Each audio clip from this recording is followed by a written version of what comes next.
And now I'd like to turn it back over to the woman of the House of Yahweh. Shalom. You may be seated.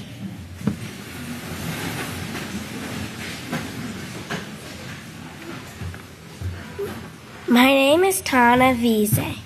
I would like to ask everyone a question. When a farmer is ready for harvest time, does he gather only one plant? No, he gathers the whole field or the whole crop. I want you, each and every one of you, to come into unity with Great Father Yahweh and His great house. I can't be in the kingdom alone. The great farmer will not harvest only one plant. How can we come into unity? Yeshua tells us in Matthew 22:37-39, this is the greatest commandment. Love Yahweh your Father with all your heart, soul, and might. How do we love Yahweh with all of our heart, soul, and might? We accept correction from the House of Yahweh. No is okay. We choose righteousness. We obey the one sent whom Yahweh has chosen. I want you, each and every one of you, to come into unity with Great Father Yahweh and His great house. I can't be in the kingdom alone. The great farmer will not harvest only one plant. Yeshua said the second greatest commandment is to love your neighbor as yourself. How do we love our neighbor as ourselves? We love our neighbor as ourselves by showing respect. We show respect by treating others the way we want to be treated. We love ourselves and treat ourselves with respect, so you should treat others the same way we want to be treated. I want you, each and every one of you, to come into unity with Great Father Yahweh and His great house. I can't be in the kingdom alone. The great farmer will not harvest only one plant.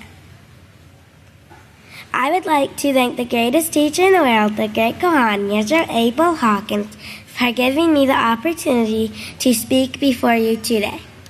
Pastor, thank you for teaching me and my family righteousness in the great house of Yahweh.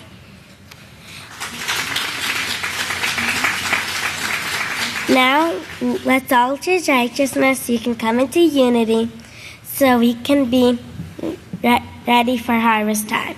I'd like to turn it over to the next speaker, featured priestess Shalom.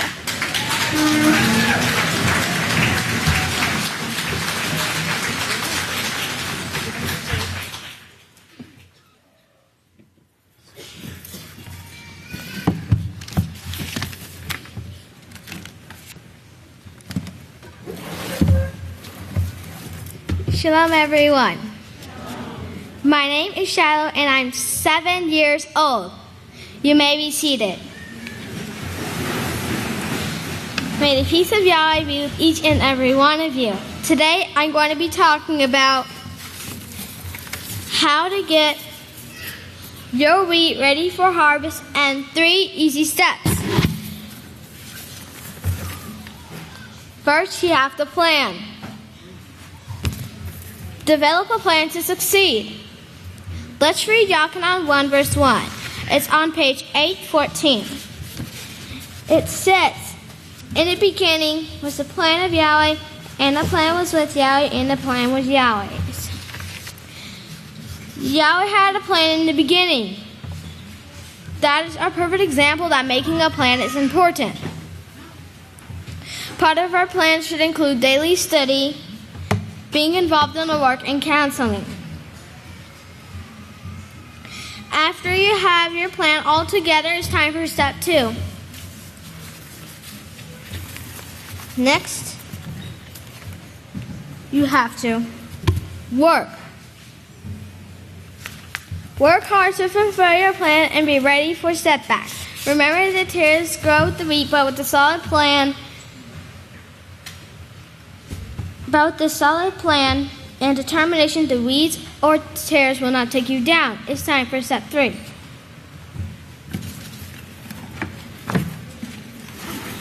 Lastly, you have to reap the benefits.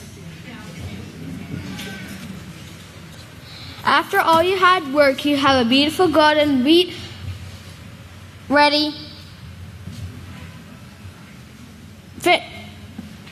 to be harvested, fit for Father Yahweh's use. So remember, stick to the proven plan, work hard, and you will reap all the benefits that Yahweh has waiting for us. In conclusion, I'd like to remind you that 2 Timothy 2 verses 21 says, if a man sets a plan, works hard, and overcomes, he will be fit for the Father's use. So let's get our wheat ready for harvest. And with that, if you all please stand. It's a privilege and an honor to present to you our next speaker, future priestess Yisrayl.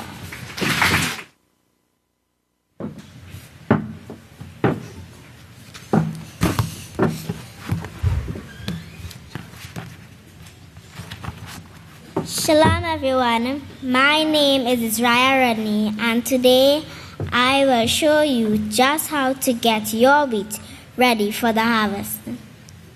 We are the tillage of Yahweh, growing in the garden of the House of Yahweh, but our wheat must be ready for this great harvest. Do you know that wheat grows better in rows from east to west? This is the same way the house of Yahweh has grown after it was brought from the east in Abelin, Israel, and has now been established in the west in Abilene, Texas. Do you also know that the amount of moisture in the wheat would tell when the wheat is ready to be harvested? In the same way, the amount of effort we put into being like Yahweh would tell if we are ready. We must be willing and obedient. Trust the farmer who gives us water and food in due season, and continue to plant our roots firmly in the garden of the house of Yahweh. Then and only then will our wheat be ready for Yahweh's harvest time. And I'll now hand over to the next speaker.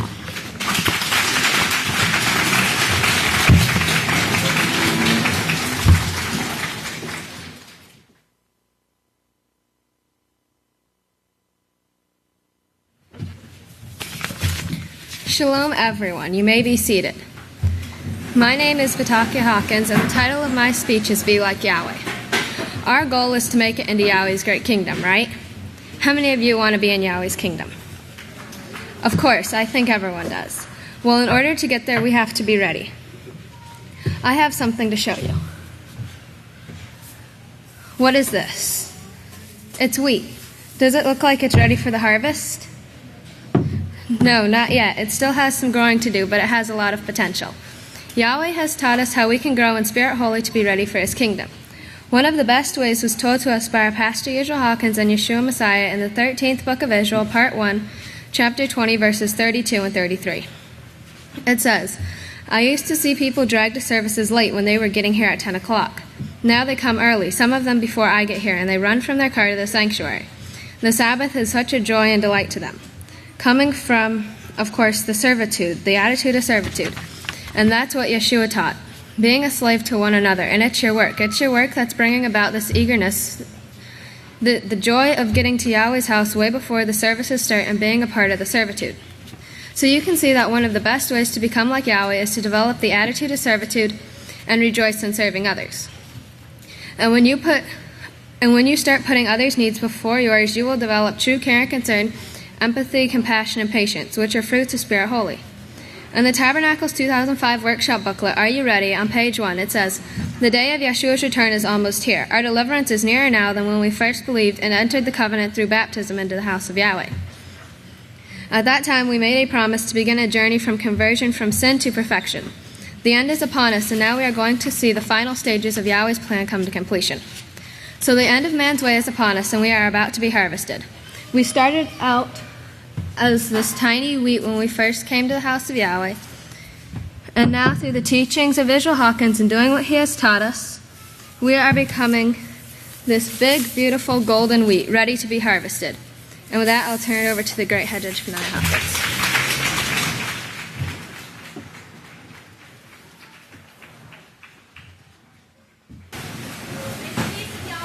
Each and every one of you. My name is Deaconess Tefillah, and I have come here today to speak to you. The title is Children, Please Don't Sin. I am going to talk a little bit about the sins and the curses that come upon us. Today, I am in this wheelchair because of sin. I wasn't taught the laws of Yahweh throughout my whole life. I've only been here for a few years. I came here not knowing much, but the great overseer Yisrayl Hawkins has taught us everything we know. We can learn to love each other. We can learn to respect each other. We can learn to become great teachers. I want to let everyone know that I want to be a great teacher like our great overseer Yisrayl Hawkins.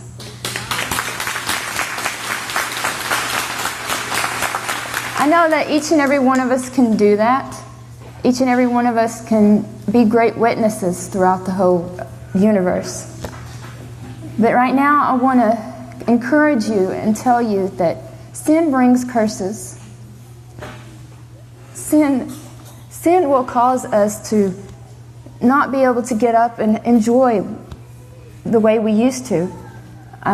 You can still be joyful and rejoice, but there's a loss there that sin brings.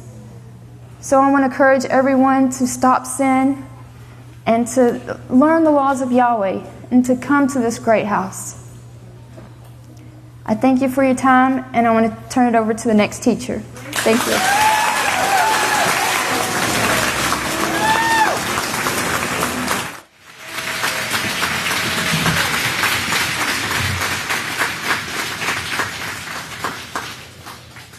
Praise Yahweh.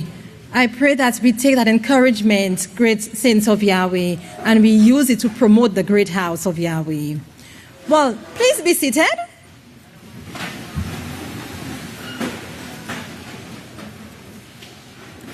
Welcome home, saints of Yahweh.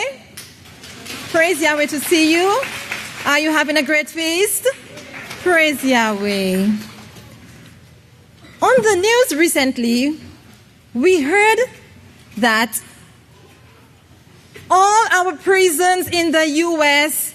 are bursting at their seams, meaning we have no more space in our prisons to keep prisoners. Great House of Yahweh, do we have the answers that will shut down all the prison doors? This is a subliminal message for you. So while I talk, you can look at this. Then there was another article that said, America has released the ban of Egypt so that Egypt can now buy and sell nuclear weapons, or of course weapons, war. Egypt can now buy and sell weapons. So they've released the ban on Egypt just for the purpose of war. Great House of Yahweh, do we have the answers that will put an end to all war? Great House of Yahweh, do you want to be a part of the answers that puts an end to all sickness and death and dying? Then another headline said, all the schools, or so much percent of the schools of higher learning are closing. Do you like that?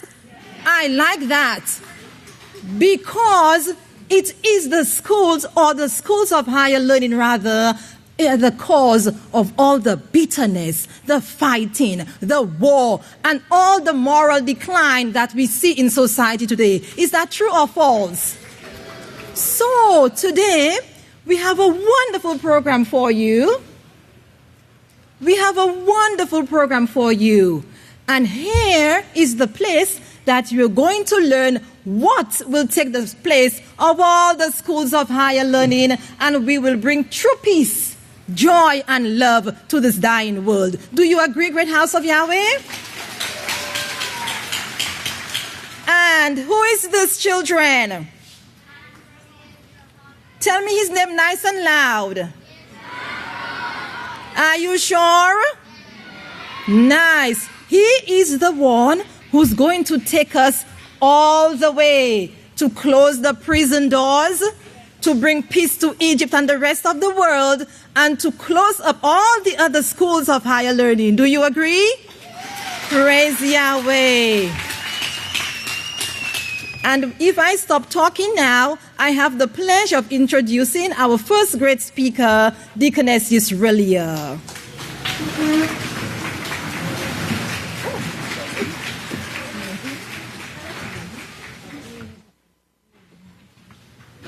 Shalom, sisters.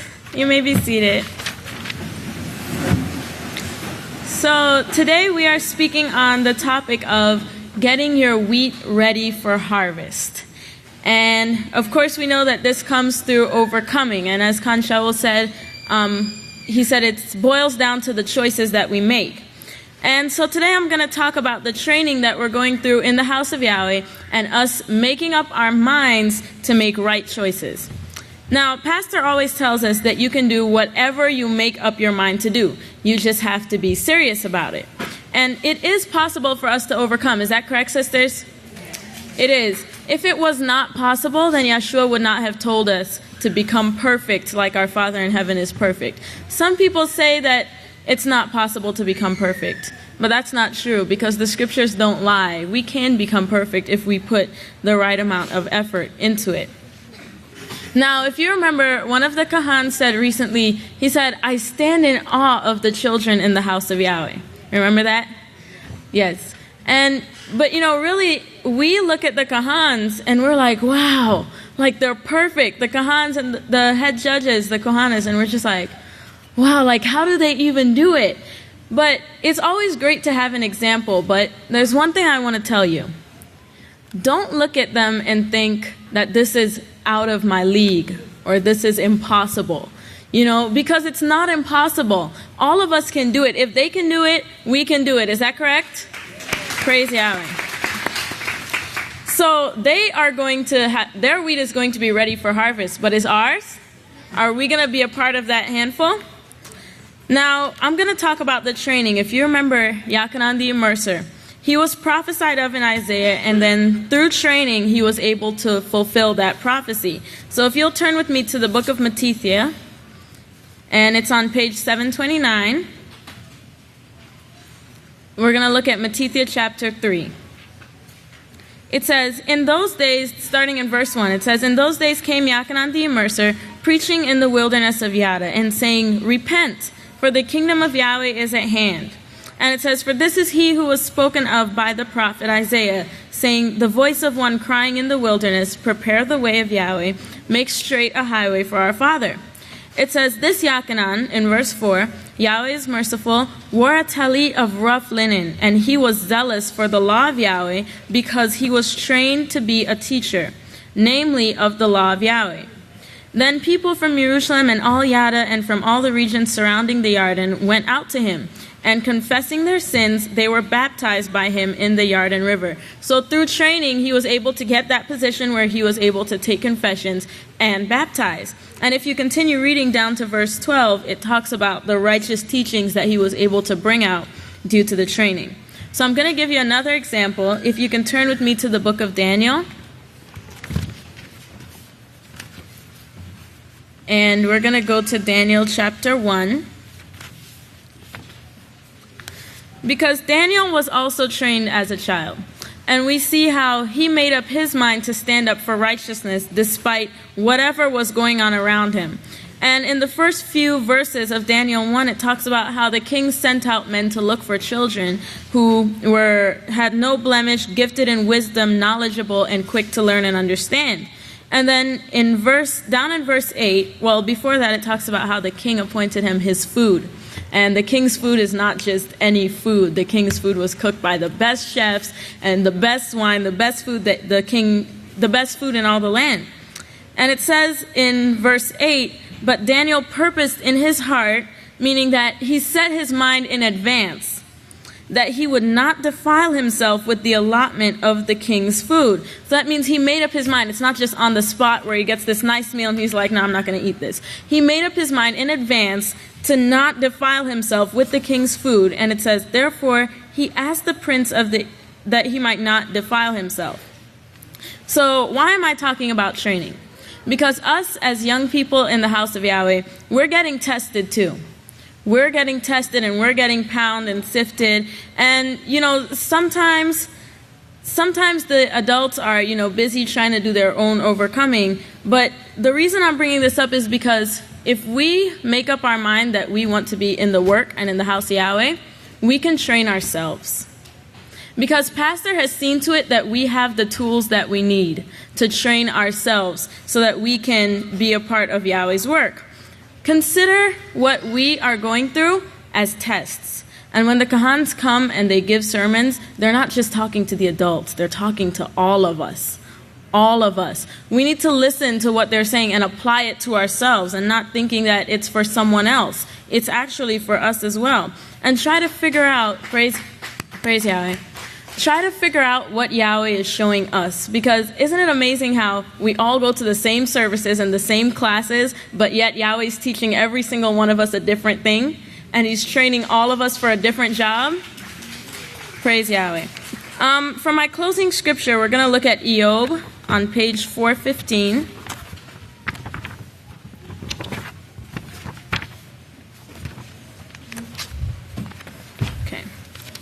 Eob chapter 6 and verse 10. He says, but now this is my only consolation, and even in my unrelenting pain I rejoice in this, that I have not denied the laws of the Holy One. And we can get to that point, sisters, because the pain is unrelenting, but we need to get to the point where we can make up our minds to not sin and to sin never again. And with that, if you all please stand.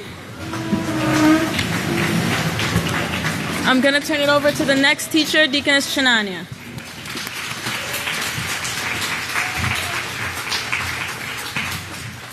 Shalom, everyone. You may be seated. So today my title is, It's Harvest Time. What fruits are you producing? So as you know, we've been talking about harvest time and the harvesting that's going to be occurring really, really soon now. And the word harvest means to gather mature crops from the fields. The harvest time marks the end of a growing season. So how many of you like to garden? Okay. How many of you ever planted anything?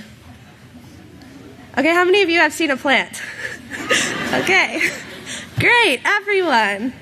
So as you know, when you're planting, you get your seeds. You may get different seeds, tomatoes, flowers, whatever you want to plant, and you dig a hole and you put your seed in there and you cover it up and you water it, and you make sure that the soil is fertile and then it has plenty of water and plenty of sunshine so it will grow. And then you wait and you wait and you hope, and then when the plant starts to grow and it grows and it grows and it gets bigger, then it produces fruit, and you go and get that fruit from the plant, and you're really excited and you get to eat it or whatever you want to do with it.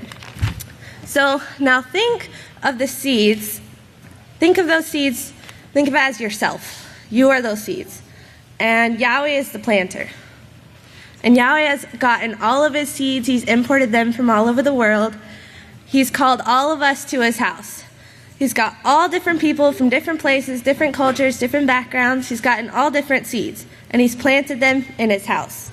He's given us plenty of sunshine, which is our great overseer. He's given us plenty of water, which is the laws and the teachings from our great overseer and all the books and the classes. Those are our water, and Yeshua Hawkins is our sunlight, and that helps us to grow in Yahweh's house. So he's given us everything we need to grow in his house and in his work. And then he waits, and he waits, and he waits, and he waits. So we start growing, and we're growing, and we're changing and converting, getting the sins out, and we're becoming more like him, and we're growing into that beautiful plant. And then comes the tests. You know, those big bugs or the hot sun or those cold winters. And he's hoping that we'll endure through them and pull through, endure through the tests and trials and not wither away, but keep growing in his house. And then the growing season is almost over, and it's almost time for him to see the fruits that we're producing. And he's really excited to see his royal family. And do you want to hear what comes next? Well, it's up to you what comes next. It's up to you what fruit you're going to produce.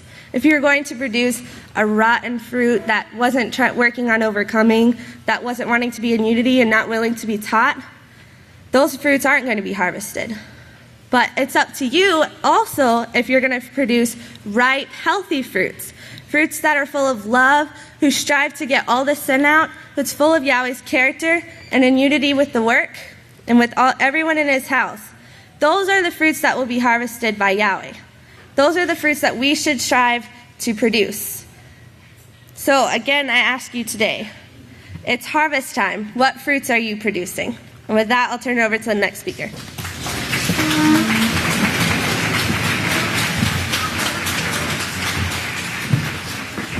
Shalom, everyone. You may be seated.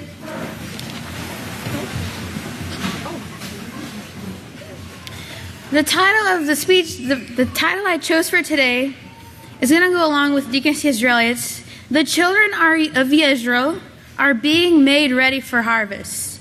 And for the first scripture, could you please turn over to Deuteronomy chapter 31 and verse 19.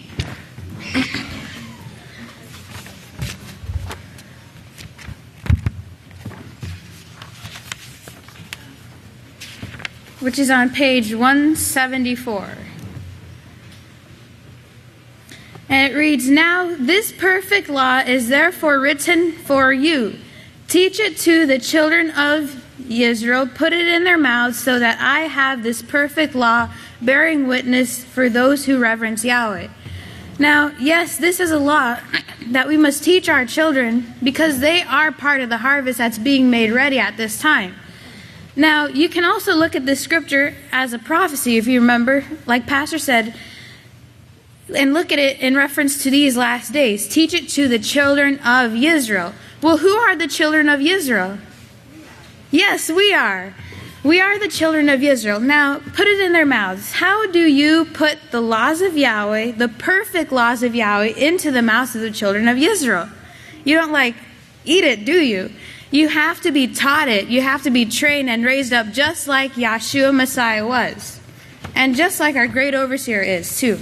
And he was, as a child. Now, we all know, how many of you have seen the sign that goes along the fence out there and it says, "Learning to rejoice in righteousness starts here." Learning to rejoice in righteousness starts here. Well, one thing that really makes Yahweh, Yahshua, our great overseer, and all of us around each other rejoice in righteousness is to see the children of Yahweh choosing to do righteousness. Doesn't that bring joy to see the young children choosing to do righteousness? And to take that as an example, even if you're a young person or an old person, and children, they have so much potential, and that's why the law of Yahweh says you must teach them the perfect laws, not something that came from the world, which is a very serious thing that we should all really consider no matter how old we are, because we all set an example for these children. Now, I want to talk about how our children can be just like Yahshua through the teachings of pastors. So, we'll use our reminders. Can all of you see that? That's the chosen branch. Who's teaching us how to rejoice in righteousness? Now, he has set up so many things that we can use. He has set up the books, the classes, there's kahans, kohanas, judges. But what are we doing in our own homes and teaching our children when we're not around all of us? What are we doing there? Are we pushing forth still the work of Yahweh and encouraging them to, yes, be part of the work, to, yes, train to be a teacher? Those are things that we should put into their minds so we can do and fulfill that prophecy in Yael 2:28, which is coming to pass at this time, and that's one of the things that we rejoice in. Now, some of the things that can help us to be like Yahshua that Pastor has taught us is no hatred. How can we show each other and our children not to have hatred for one another? Well, you can teach them, don't retaliate. When something occurs in our lives that may not always go the way we want, or someone has done something to us, teach them forgiveness. That's what the peaceful solution is about. Hold up for righteousness.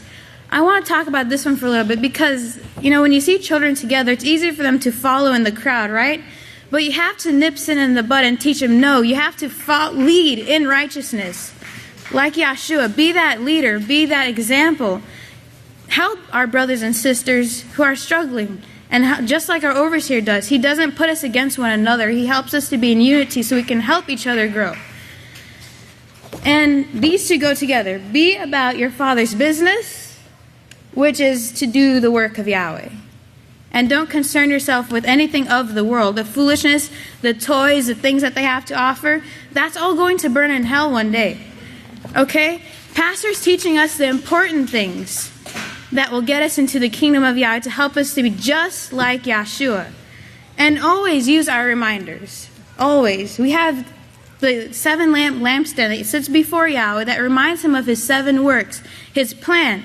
And we have our learning to rejoice, our palm branches, and we have signs that we could put up in our house that would help us to keep this law so we can help to stop the sin and suffering that's going on today. So you see, the big plan all starts with us in our homes. It starts with us taking the laws of Yahweh seriously and teaching our children by our example. And remember what Pastor said many times, that it's not just our children. Like you say, okay, well, I don't have any children. Well, your sister does. We are all together teaching each other. You teach me, and I set an example for you. And you see the unity if we're all following Yahweh's laws. And we won't be slipping up and making these mistakes. So like it says in Hebrews 10:24, let's encourage one another to go on to righteous works. And that includes all of us, our children as well. So we can be just like Samuel, Daniel, our great high priest, and our overseer himself. And with this, if you all please stand, I'll turn over to the next speaker.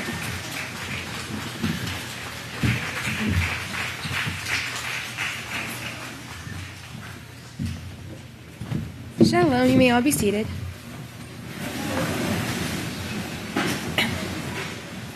Today I'm going to talk about getting your wheat ready for harvest. Why is wheat so important? Wheat is needed to make bread. We are Yahweh's wheat. He is using us to feed the world his laws, which are the bread of life. I'm someone who likes to cook, if you don't know. And I've been making bread since I was 10 years old, which is a long time. And when I make bread, I don't use a bread machine. I do it by hand. So you have to have all the right ingredients and follow a recipe in order for you to have bread. Your water has to be 100 degrees Fahrenheit. It can't be 200 degrees. You have to have the right amount of yeast to the right amount of sugar. So microbiology lesson, yeast eats sugar. That's how it grows. So I can't have too much sugar and too little yeast. It has to have the right amount in order for it to become this froth mixture, which makes bread. And then you have to wait a while for it to get frothy and the microorganisms to come alive. And then you have to add in your flour, whatever flour you're using, and you have to mix that and mix it some more, and you have to wait another 30 minutes.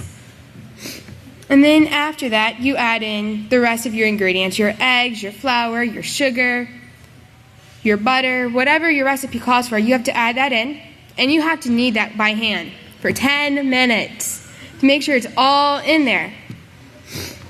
Then you let it rise for another hour. So total time equals 3 hours. And then you shape it to hot dog buns, hamburger buns, a loaf, tortilla, whatever you want it to be. And then you let it rise for another 30 minutes. And then you bake it. Now, if you bake bread on 400 degrees, you're going to have some burnt bread. Bake it on 200, you're going to still have some raw. So you have to bake it on 350 degrees for the right amount of time so your bread comes out nice. Now, I could bake it on 200 degrees and serve that to my family for supper. And by the time they cut it open, they would be like, "What is this? It's raw. It's not cooked." Or I could bake it on 400 for a long, long time. And it'd be black, it'd be rock hard.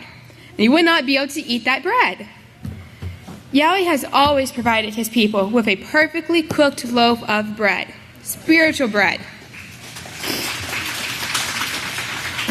From the time of Abel to Moshe to Samuel and Yeshua Messiah. In these last days, Yahweh is continuing to provide his children with that perfectly cooked loaf of spiritual bread. Yochanan 6:48-50, page 821.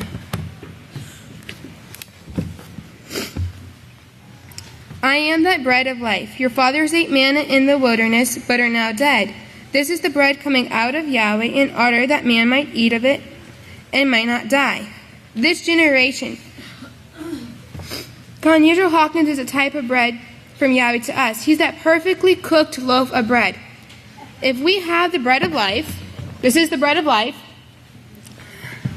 but we have no understanding, then we're like that uncooked bread, the raw. Or if we take the loss too far to the extreme, we're like that burnt bread. When we allow pastor to teach us and explain the scriptures to us, we become that perfectly cooked loaf of bread. Matthew 4:4 on page 730. But he answered and said, "It is written, man does not live by bread alone, but by every word that proceeds out of the mouth of Yahweh."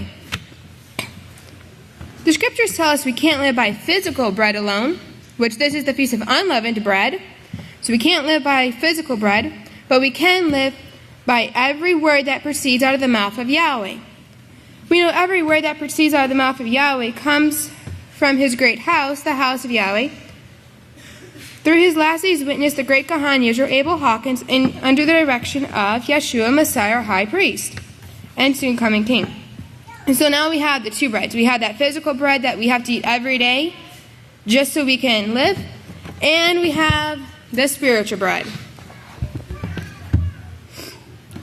Now, which one should we really be wanting? We should really be wanting the spiritual one because that's the one that's going to help us get into the kingdom.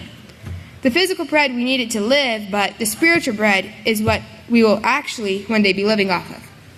In Yochanan 4:34-35, page 818. Yeshua said to them, "My food is to do the will of him who sent me, and to finish his work. Do you not say, there are still 4 moons, then harvest comes? Behold, I say to you, lift up your eyes, and look upon the fields. They are already white for harvest." So we are almost at that harvest time. We need to continue to eat our spiritual bread every day. And I'd like to thank the greatest teacher in the world, the great Kahan Yisrael Abel Hawkins, for allowing me the opportunity to speak before you today. Please stand and welcome the next speaker.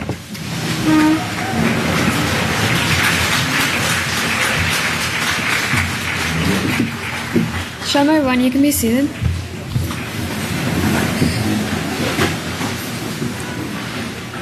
Okay, so as we know, the topic for today is getting our wheat ready for this harvest.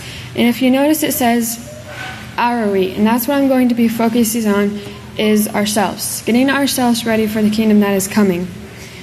If we were focusing on ourselves, then we wouldn't have the time to focus on what others are doing. If we want to help others in a way, we should only do it by encouraging them. So when we see others, as we've been told many times, we should only see Yahweh. And when we hear others, we should only hear Yahweh. Remember, if we don't want something said or done to us, then we shouldn't do it to others. And we're told that in, you turn to Matthew 7, verse 12. it says, "Therefore, all things you want men to do to you, do the same to them, for this is the teaching of the law and the prophets." So if we wouldn't say it to Yahweh or pastor, we shouldn't say it or do it to others. But we also have to remember, if there are things that are said or done, Yahweh told us that He will allow the wheat and the tares to grow together. So there might be some around us that might be trying to cause us to fall, but remember, we were told that we may fall 7 or 77 times 7 times, but it doesn't matter, because what Yahweh looks for is how much effort do we put into getting back up. We have to ask ourselves, are we going to let what this person said to cause us to give up? Is there anyone or anything that is worth our salvation? And those are just a couple of questions we can ask ourselves when we are going through situations. But we have to realize that they could overcome what they did. But if we hold on to it and we allow it to wear us down, we could lose our place. But Yahweh called us here not to fail, but to succeed. And if we are truly believe in Yahweh, we will believe that He won't put anything on us that we can't bear. And sometimes that's especially hard to remember when we're going through the hard times, but it's most important to remember at that time.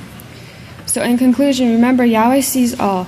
We are doing this work together, one body and in unity, so that when Yahweh is harvesting His people through Yisrael Hawkins, we can be a part of this wheat that will grow in Yahweh's house and enter into Yahweh's kingdom as one body. And with this, I'll turn it over to the next speaker.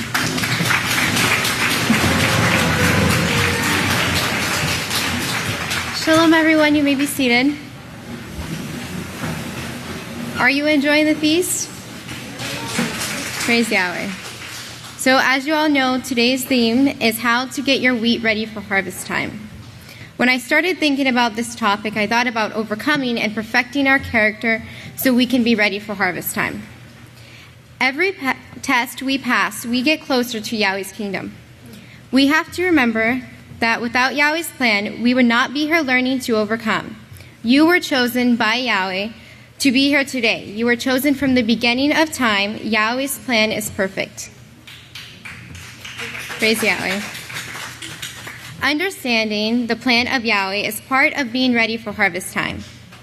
Part of perfecting our character is knowing that you are included in that plan. Once we understand how important we are to Yahweh's plan, it is easier to accept the tests and trials. The tests and trials come in many ways. You might have an overbooked feast schedule. Your test might be that cold cup of coffee when you wanted a warm one in the morning. It might be that you're running late. Your test could be waiting in a very long line at the cafeteria. These tests help us to develop our character so we can become just like Yahweh and Yeshua. Learning to forgive is one character trait that we need to develop. Why is it important to develop the character trait of forgiveness? It is important to develop the character trait of forgiveness so we don't grow a root of bitterness in us. When we forgive others, we show that we are perfecting our character. Yeshua gave us an example of forgiveness in Luke 6, verse 27, 28, and 32, found on page 788. Luke 6, verse 27, 28, and 32 says, "But I say to you who hear, love your enemies, do well to those who hate you, bless those who curse you, and pray for those who despitefully use you. For if you only love those who love you, what blessing will you receive? For sinners also love those who love them." For your notes, Matthew 5, verse 48 on page 732 says, "Therefore, become perfect just as Yahweh your Father in heaven is perfect." Learning to forgive is a part of perfecting our character. Another one of Yahweh's character traits is being merciful and compassionate. Why is it important to be merciful and compassionate? It is important to be merciful and compassionate. It is important to develop the character trait of merciful and compassionate because when mercy is shown to us, we are thankful. Yahweh has shown mercy to each and every one of us. Without Yahweh's mercy, we wouldn't be here today. We should be merciful and compassionate to each other. In Matthew 5, verse 7, found on page 731, Yeshua tells us, "Blessed are the merciful, for they will obtain mercy." Yeshua also gives us an example of compassion in Matthew 14, verse 14 and 21, found on page 742. In verse 14, it says, "When Yeshua went out, he saw the great multitude and was moved with compassion for them. He healed their sick." Pastor told us that we should empathize with those who are sick and consider the pain and suffering they're going through. It only takes a few minutes to ask someone, "How are you doing?" We can pray for others and ask Yahweh to be merciful to them. In Matthew 14, verse 14 to 21, Yeshua fed the multitude. He fed 5,000 people. His disciples wanted to send them away so they could go and get food on their own. But Yeshua said to them, "They don't have to leave. You give them something to eat." When the disciples said they only had 5 loaves and 2 fish, Yeshua didn't think this was a problem at all. He took what they had, he looked up, blessed the bread, and broke it and gave it to the disciples. And the disciples gave the loaves to the people. After everyone had eaten and were all satisfied, the 12 baskets of leftover pieces of bread were left. That was pretty amazing. Yeshua's disciples ended up with more than what they began with. Yeshua gave us an example of being merciful and compassionate. We can show mercy and compassion by speaking kind words, holding the door for others, and asking someone, "How may I serve?" We can find a job to do in this work. Being merciful and compassionate is a perfect character trait. In order for our wheat to be ready for harvest time, we must understand the plan of Yahweh and our place in his plan. We must perfect our character. Think about the example Yeshua gave us. We should set our minds to become like Yeshua. He's our perfect example. The universe is waiting for us to overcome. We've all heard Pastor's song, "The universe is our next assignment." We can overcome. Yahweh says we can, and Pastor is patiently teaching us how to overcome. We have a righteous example of Yeshua and the one sent to follow. I want to thank the greatest teacher in the world, the great Kahan, Yisrayl Abel Hawkins, for giving me the opportunity to speak before you today. It was truly an honor, and now I'll turn it over to the next speaker.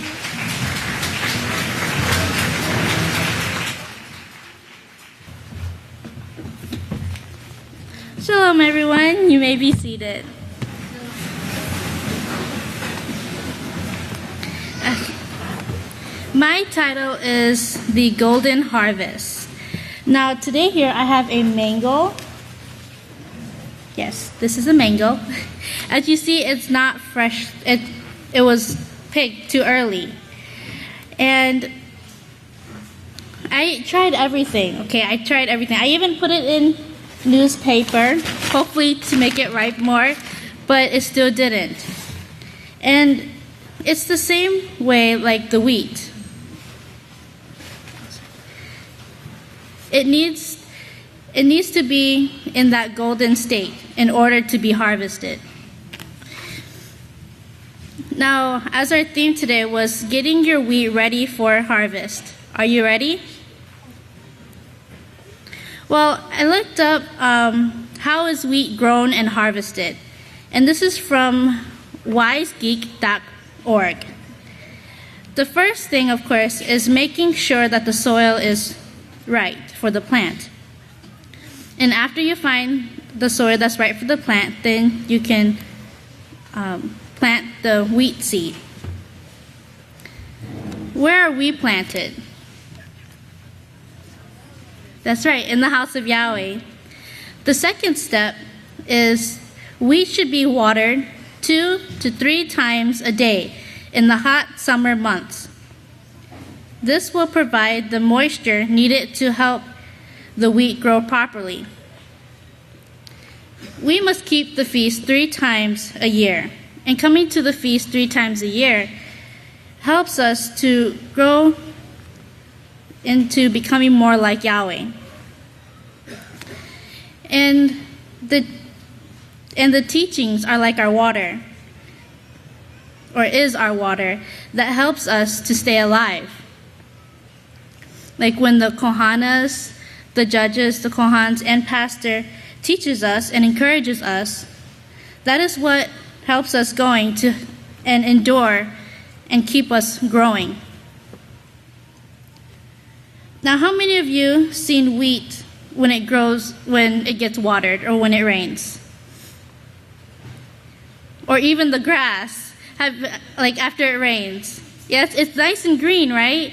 And it looks very joyful. Well, same here. When we get to keep the feast and continue learning, we are joyful. Are we joyful? Praise Yahweh. Even through those tests. Now the third step, some citizenship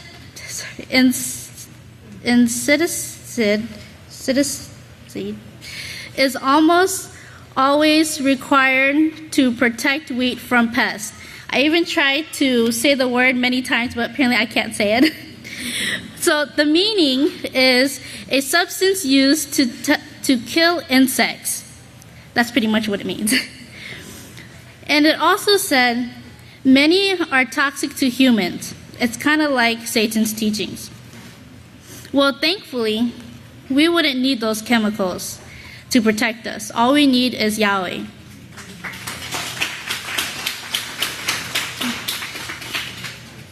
And how do we get Yahweh's protection? Well, like what I said earlier, when you attend the appointments with Yahweh, coming to the Sabbath and also the feast days, and also trusting in Yahweh. When those tests comes, the only thing that would help you is how much you trust in Yahweh. And in Psalms 121, verses 2 and 7, it says, our help comes from great Yahweh, who made heaven and earth. And then verse 7, Yahweh will protect you from all evil. He will protect your life. Now the fourth step is the final step in growing wheat, is harvesting it. Once it stems, the time for harvest has arrived. Now Yahweh is the only one who's going to harvest us. He's the one who's going to choose which wheat is ready. This is when the wheat turns gold. So are we ready to be harvested? Are we? Praise Yahweh. And with this, I'd like to turn it over to the next speaker, to Ms. Alma.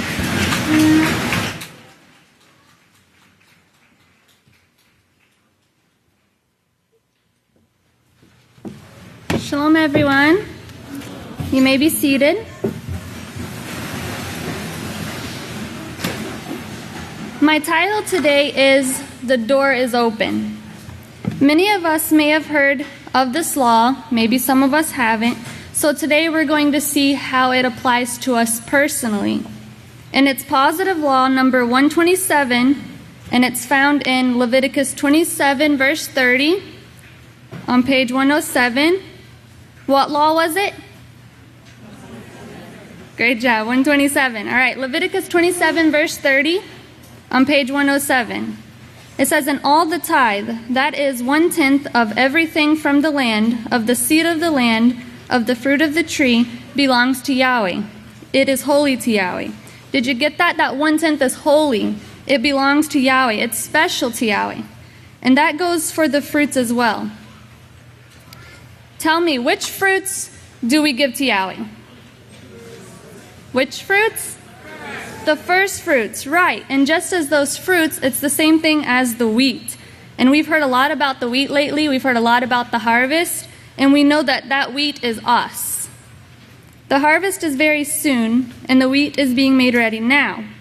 If we want to be in that bunch that gets harvested for the kingdom, we must be willing to do everything we're being instructed to do by the one sent. Now I want you to fill in the missing words. The first shall be, and the last shall be first. We will be the first, right? Those first fruits that get harvested. So we must think, if we are going to be the first, Yahweh's special treasure, that 1/10, how will we be as leaders? Pastor has told us many times, we are training to be teachers, that is, teachers and leaders in righteousness. Now, know that leadership is not a position or a title. It's an action and it's example. Many of us, or actually all of us, have the opportunity to teach every single day. And how is that? Because we teach and we lead by our example, the best form of teaching. It's the best form of teaching, and it's the quickest way for someone to learn that is following us. A leader of the world is one who always never has time to do anything themselves, they say, so they're always pushing it onto somebody else. They never want to help their people underneath them because they think they're so high and better than the people that under them. But a true leader, however, humbles themselves. They assist, encourage, motivate, and help those under them. Praise Yahweh. So never ever does the thought cross their mind that they are higher, prestigious, like Overseer was telling us the first day of feast, for they know that the true meaning of a servant really means the greatest servant.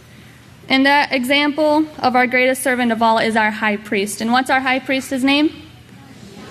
Yeshua, right. And if things get rough, we have a motivation that we can see all the time, which is the greatest teacher and leader in this world, whose name is Yisrayl Hawkins. Yahweh wants us to be the best, so we've got to be the best that we can be. There are many important things that we must learn, remember, and put to use in our life as leaders and teachers in righteousness. They don't drive people under them into the ground by bullying them, especially an adult to a child. That's just way beyond low. Instead, they coach, they build up, and they'll try to help them improve to do better. They don't create fear inside of them. Remember, the great Khan Yeshua had given a speech right before the feast about that fear that we put inside of people. We don't do that. Okay, instead we generate zeal and joy inside of each other. Praise Yahweh. They don't go around saying I all the time, okay? They say we as a bunch. And the thing about that is, I'm pretty sure you've all heard, if you've been around spread, it's always saying I. They only want to say I when it's something great. When something great takes place, it's always I did that, or it's I this to get the glory. But as soon as something goes wrong, they are very quick to blame it on somebody else. Oh, that wasn't me, that was so-and-so. They'll just blame it on somebody else. So, which leads to my next one.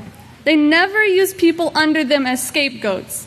And the peaceful solution even went in detail about that. Never using people as scapegoats or placing blame for mistakes on others, but instead fixes the problem by correcting it and teaching them so they could become better and learn from that mistake. Praise Yahweh. Now, is that to say as great leaders that we will never make mistakes? No, it's not. Because we're not perfect. We're trying to become perfect, so it's our efforts that count. Leaders must take responsibility, never make excuses. Another thing, and I promise as leaders it will not kill us, okay? And that is to not command, but to ask.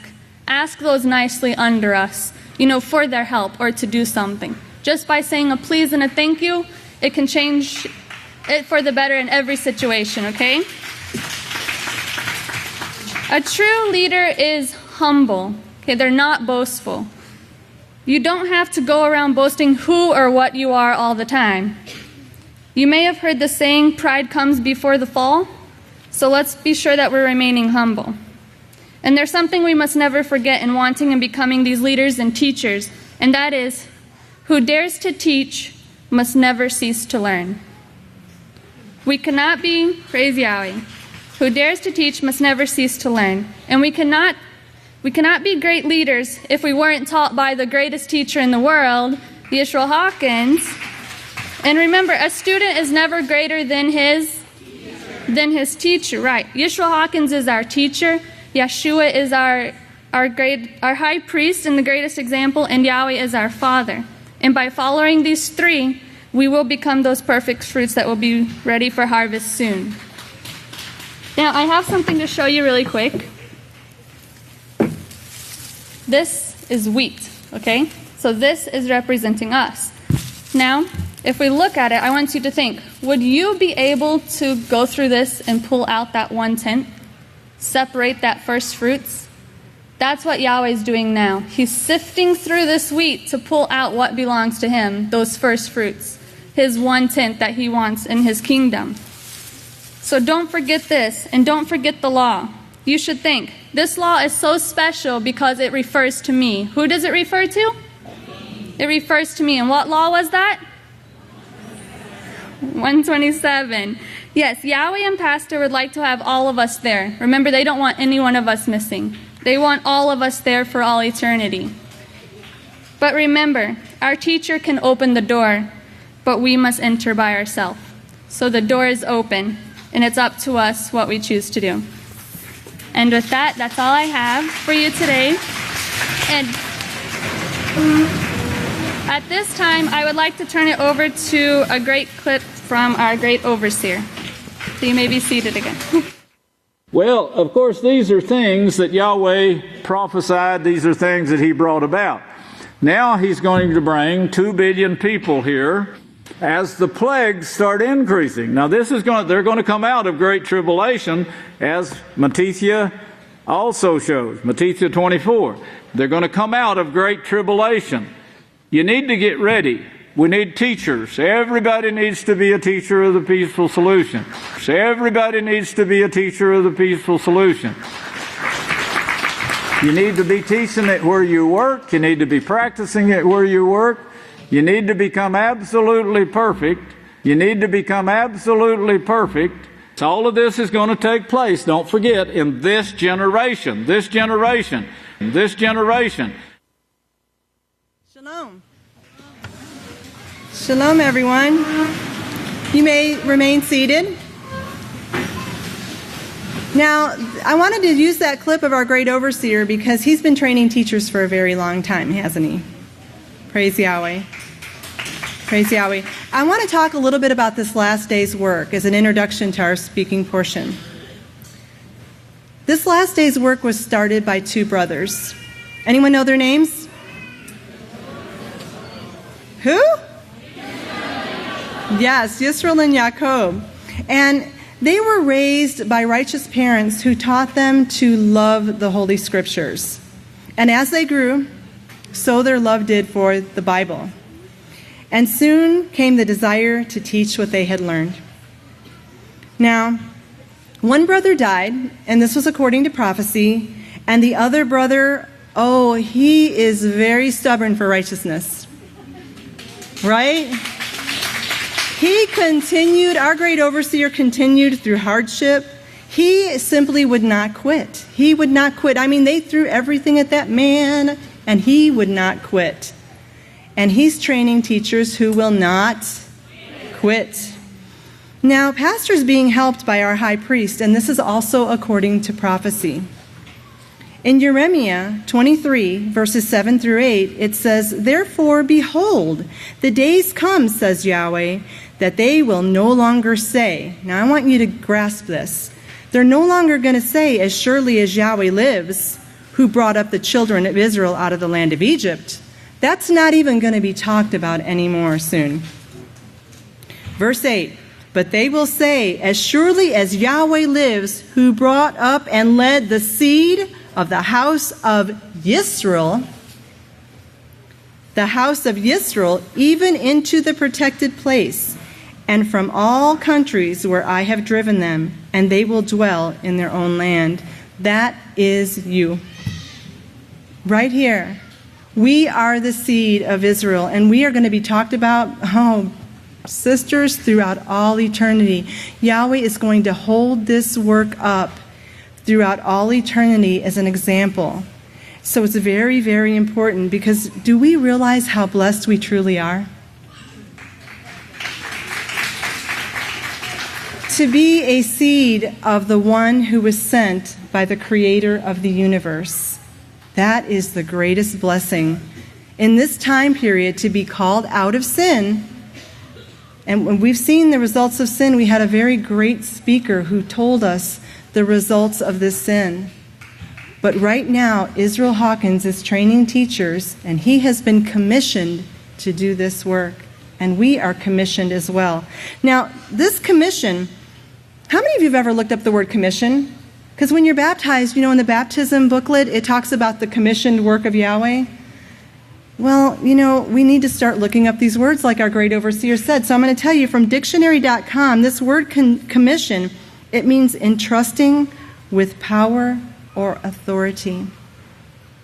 So this is a group of people that Yahweh is trusting with the great power and authority to do this work of bringing in this remnant in these last days by learning what to teach and then teaching what we've learned. Just like our overseer, he learned what to teach from Ode and Maggie,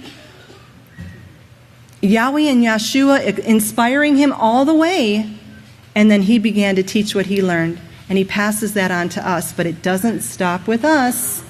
There's more. There are how many? Two what? 200? 2,000? 200 million? 2 billion people that are ready, and they are ripe. And when I say ripe, we can see the news, we can see what's going on, and we know that these people are ready for the laws of Yahweh, right? How many of us saw that great presentation that was put on by the sons of Israel Abel Hawkins yesterday? They are ready. This world is ripe, and that's why we have to be these perfect teachers so that we can bring in, we have to start reaping. You know, Yahweh, we're the first fruits, but there's more to it than that. Then we have to go out and we have to start bringing in people too. Do you see how this plan? And then the teachers that we teach, they're going to bring in people. And then those teachers are going to bring in people. And those teachers are going to bring in, and so on and so on and so on throughout all eternity. The nations are going to come. We have to be the perfect, powerful reapers. Psalm 19:7 says the laws of Yahweh are perfect, converting or teaching the whole person. That means we're changing. We're becoming those powerful, perfect reapers. The power is the being able to use the great laws of Yahweh, right? To know them and to use them. The power over death is what? That's right. So we have to be these powerful, perfect reapers. The nations are coming. They're going to come to worship at Yeshua's feet, which means they're coming to learn from you because we are the ones being inspired by our overseer who's being inspired by Yeshua. So when they're going to come, when these nations are going to come and worship before the feet, they're coming to learn from the ones who were sent by the one sent. We are sent by the one who is sent. We have to finish our training. We have to be ready because the earth is truly ripe. I wanted to show you that clip in the beginning because I wanted to tell you that I'm honored. I'm honored that I have been taught by the greatest teacher in the world for 27 years of my life. And sisters, every day that I'm honored to be taught by this great teacher, I see that I still need to be taught by this great teacher. When we're taught and when we learn and when we grow, we just find out how much more we need to be taught and we need to learn and we need to grow. And that's where the humility has to stay. We have to remember our place and remember that we will never be above our teacher. We're running this race, but we do not compete against one another, sisters. We run alongside one another because we are the body of the house of Yahweh. We are Yeshua's body. And so when we're running this race, if one of your sister's shoelaces are untied, we don't kick her and say, "Whoop, sorry about that." We all stop as a body and we make sure that her shoelace gets tied, we pick her up, and we keep running that race, right? Great. It's really important that we do these things because we have a great work to do, and I'm going to tell you how great this work is. For like 2,000 years, Yahweh said, my work is so powerful, I'm going to give my runners a little time off. And the Catholic Church kept going and growing and spreading throughout the earth. Yahweh said, I have so much faith in my plan and my laws, I'm going to just, after Yeshua, I'm just going to give it a little time off, and I'm going to show you how powerful my plan is, that not only are we going to catch up, we are going to win this race. Praise Yahweh. And that's only through the inspiration of that great coach. Who's the coach for us? Yisrayl Hawkins. He's there. He's the one saying, you can do it, you can do it, you can do it, right? So-and-so's shoe and lace is untied. Go get him, go get him, go get him. And we run and we get the shoelace tied and we keep running.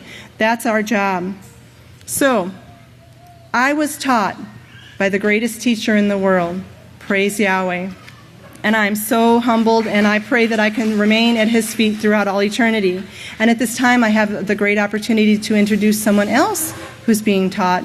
I'd like to introduce to you at this time another daughter of Yisrayl Abel Hawkins. Please stand.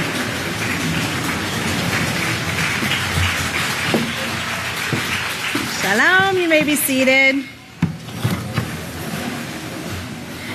My name is Judge Rebecca, and I was taught by the great head judge Tana, who was taught by the great overseer Yisrayl Abel Hawkins. Praise Yahweh, and it's a great honor to come behind and speak behind my great teacher. So this is, of course, all a part of the teachers training teachers that we've been taught about for so many years now by a great overseer. And I want to read a quote out of the sixth book of Israel, chapter 41, verse 60. Pastor says, "Now, right now, we're getting ready for the huge number of people that would make the number Moshe brought out of the wilderness look like a dove sitting on the sea." You know? Think about that, the dove sitting on a sea. You all seen the ocean and how vast it is. It kind of takes your breath away to think about that. That's how much different our work is for these last days, and we are going to do it. We're going to handle it, but it's a much bigger job. And right now, you've got to get your mind on training teachers. Training teachers. We've got to have teachers, right? And this was a quote that I was looking for this morning out of the books of Israel. And I was thinking, I know where that quote is, but I left all my books of Israel in South Carolina where I live. So I pulled up my little Israel Says program, and I found it in about 45 seconds. It was the second verse in the Israel Says program.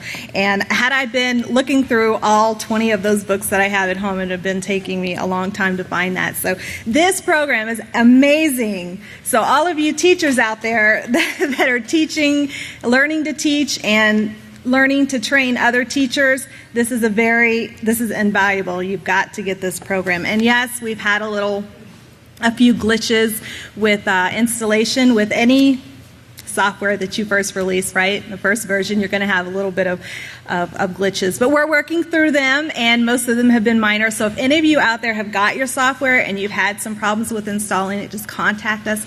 We're going to work with you and get it installed. We're going to do whatever it takes to get it worked out for you, okay?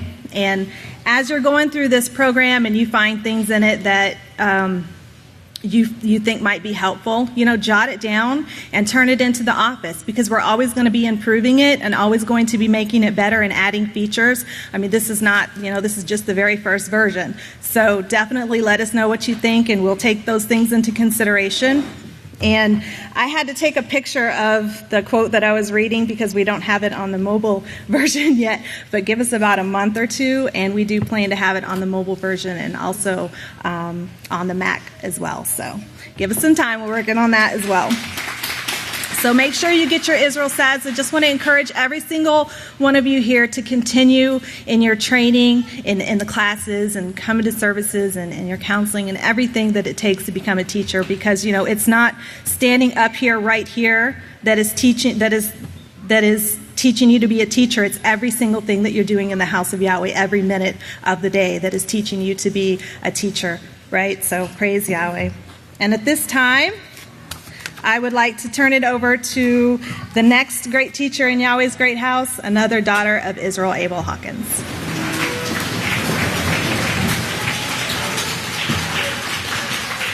Shalom, everyone. I'm Kohana Anaya, and I have been in the house of Yahweh since I was 3 years old. And I was taught by Judge Rebecca, who was taught by Head Judge Tana, who had been taught by our overseer, Yisrayl Abel Hawkins. Now I'd like to turn it over to another daughter of Yisrayl Abel Hawkins, future priestess Hannah.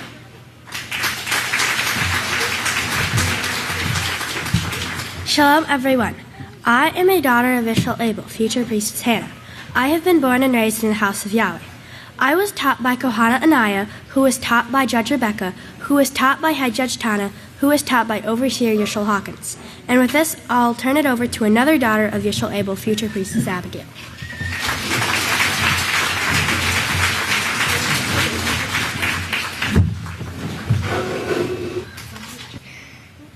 I'm future priestess Abigail, who is taught by future priestess Hannah, who is taught by Kohanet Anaiah, who is taught by Judge Rebecca, who is taught by Head Judge Tana, who is taught by Overseer Yisrayl Hawkins.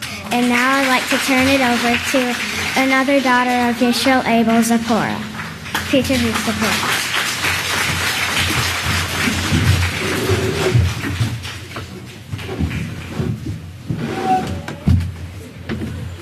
Please teach me too. Please teach me too. Okay, did you hear that? Did you see that face? She said, teach me too. So, that is where all of you come in, because there's many more like that, okay? Now, that was our long introduction to our speaking program, and at this time, I have the great honor and privilege to turn it over to the first of our speakers, a daughter of Yisrael Abel Hawkins. Praise Yahweh. Shalom, everyone. You may be seated. And I'm going to be continuing on the topic of the great harvest that we have been preparing for. Now, we just recently celebrated Yeshua's memorial, which is a time where we look back on Yeshua's life and we see the life that he lived, the example he set for us, and the things he did. We step back and we begin to examine our own lives and where we stand in our overcoming process and where we desire to be, which of course is that purple royalty fit for Yahweh's kingdom. Now, of course, we all started out in that red phase, coming from the world. Our lives were full of sin and we were sick, like Overseer had said. But we made that first step, which was to come. And when we came, we were very eager and zealous to get involved in the work, to learn everything that we can. We go to the priest, we receive our instructions, we repent of our sins, we get baptized and converted, and that's when the heat starts. That's when we enter into that gold phase, and Yahweh has to test us to see where we stand, what we can handle, and are we going to buckle under the pressure, or are we going to stand strong and continue to keep that zeal that we had at the beginning? And at Yeshua's memorial, Overseer had brought out this point that really stuck out in my mind. He was talking about Yeshua and how on the very night that he knew he was going to die, he was more concerned about helping Nora and his disciples than he was about himself. And that's an amazing example for us to keep in mind in our own lives when we're going through our tests and it gets really, really hard and we just don't know how much nice we have left in us. We can think of Yeshua and how he did that for us and Nora.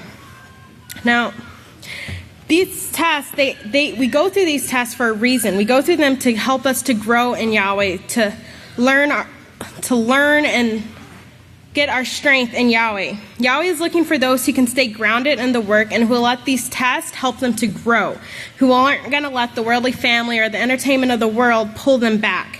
Remember the parable of the sower and the example they gave of the seeds that fell into the stony places?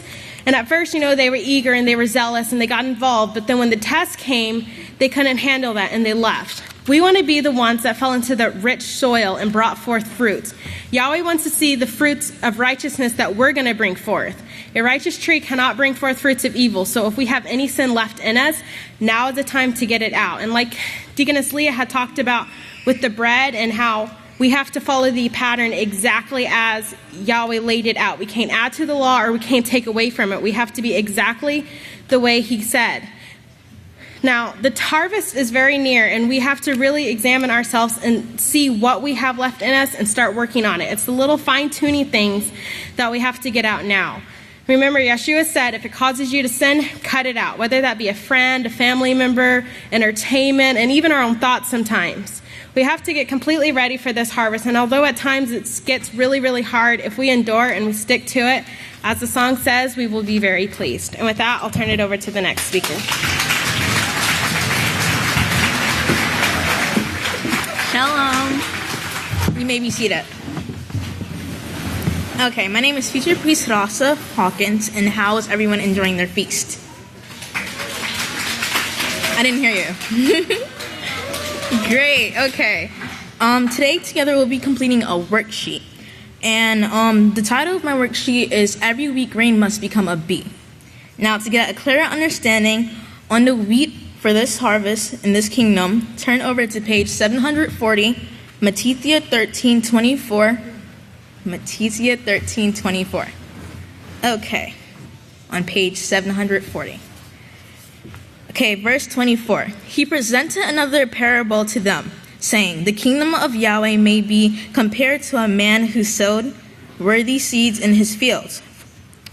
Verse 25. But while men sleep, his enemy came and sowed tares among the wheat, then went her way.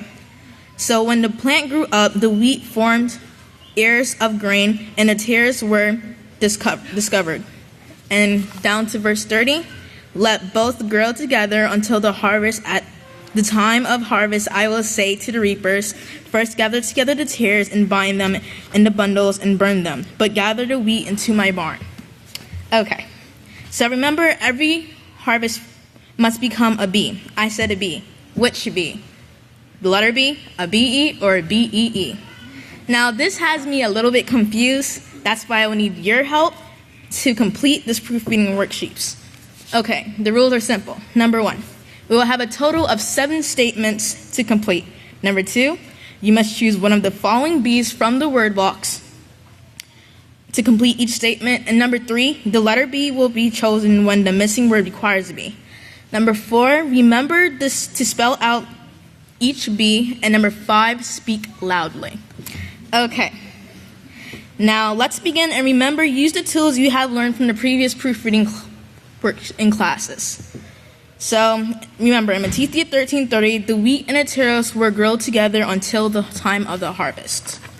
Now, number 1, if I can have my board, it says every wheat grain must blank on guard so that no man deceives you. And this is my word box, and you have to choose which B. It will be either the letter B, the B-E, or B-E-E. Okay, B-E. And it says every wheat grain must be on guard so that no man deceive you. And if you could turn over to page 752, Matthew 24:4. So that's a couple pages over. 752. Matthew 24:4. Yeshua answered and said to them, be on guard so that no man deceives you. On my second statement, it says every wheat grain must blank into the one sent, and also blank that Yahweh is the only source of power in the universe. Okay, B-E.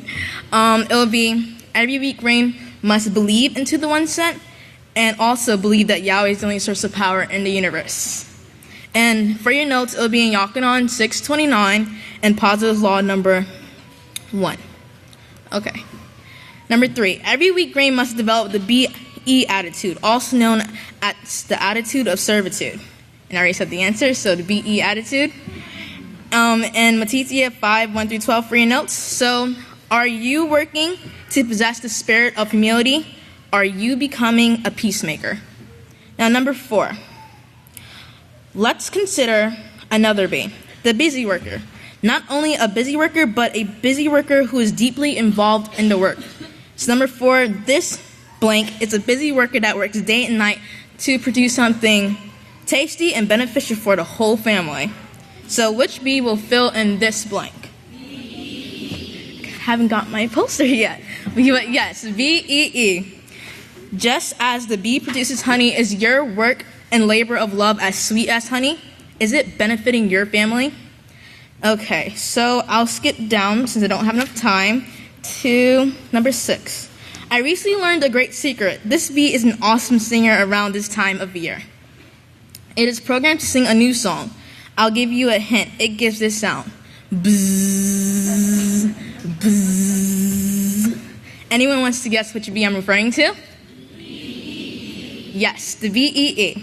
Now my last and final B is every wheat grain must become a blank. Blessing, so it will be the letter B. And Pastor shared with us the secret how to become a blessing.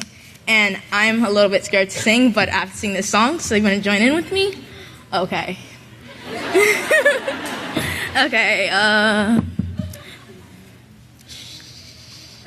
need to get... Okay. First thing on the morning. No, I'm not singing it right.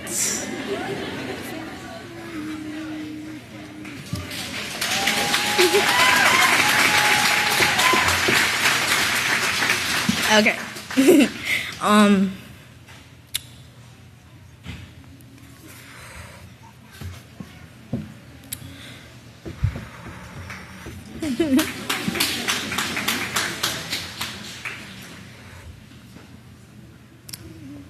Anyone else know the song? It's first thing in the morning when you get out of bed, get down on your knees and raise up your hands. Ask Father Yahweh to make you a great blessing.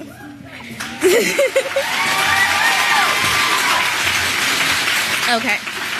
In order to be a part of this harvest, you must always be on guard so that you will remain a wheat and never a tear. Will you be a tear or will you be a wheat? Now may Yahweh bless your understanding and thank you for helping me with my proofreading assignment.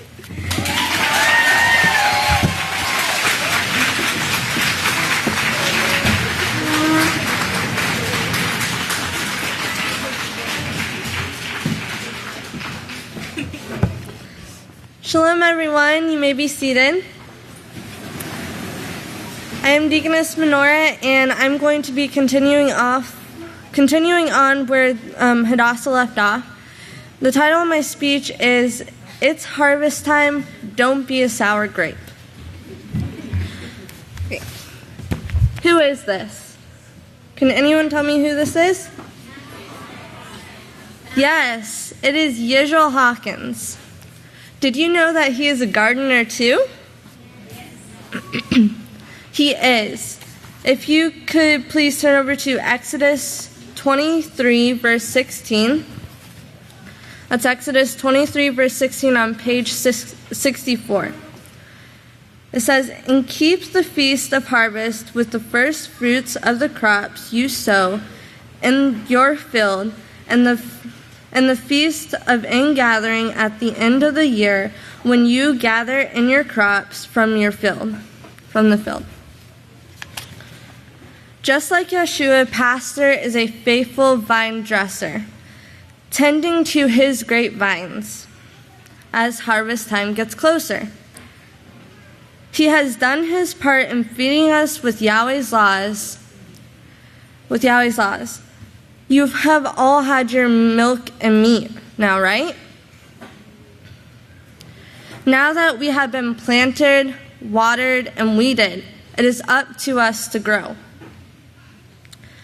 How are your grapes on your grapevine?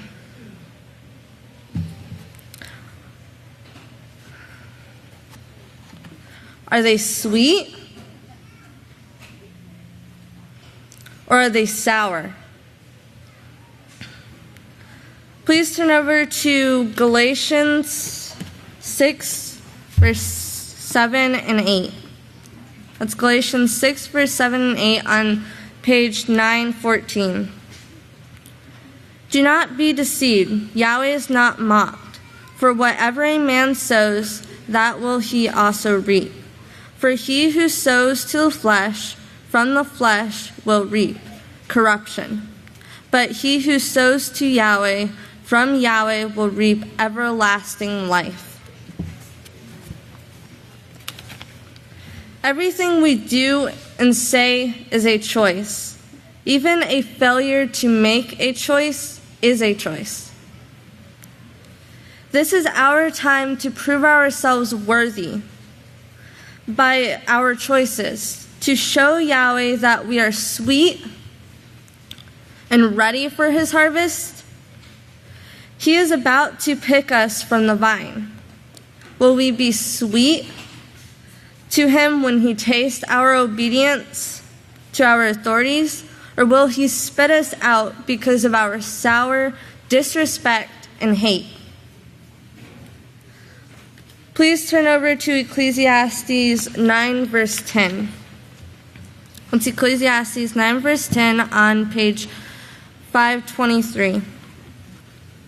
Whatever your hands find to do, do it with all your might. For there is no work, nor devised plan, nor knowledge, nor wisdom in the grave where you are going. He is looking at our efforts, our choices that we make, to see if we are ripe or if we are soured. Do we want to be spit out of Yahweh's mouth?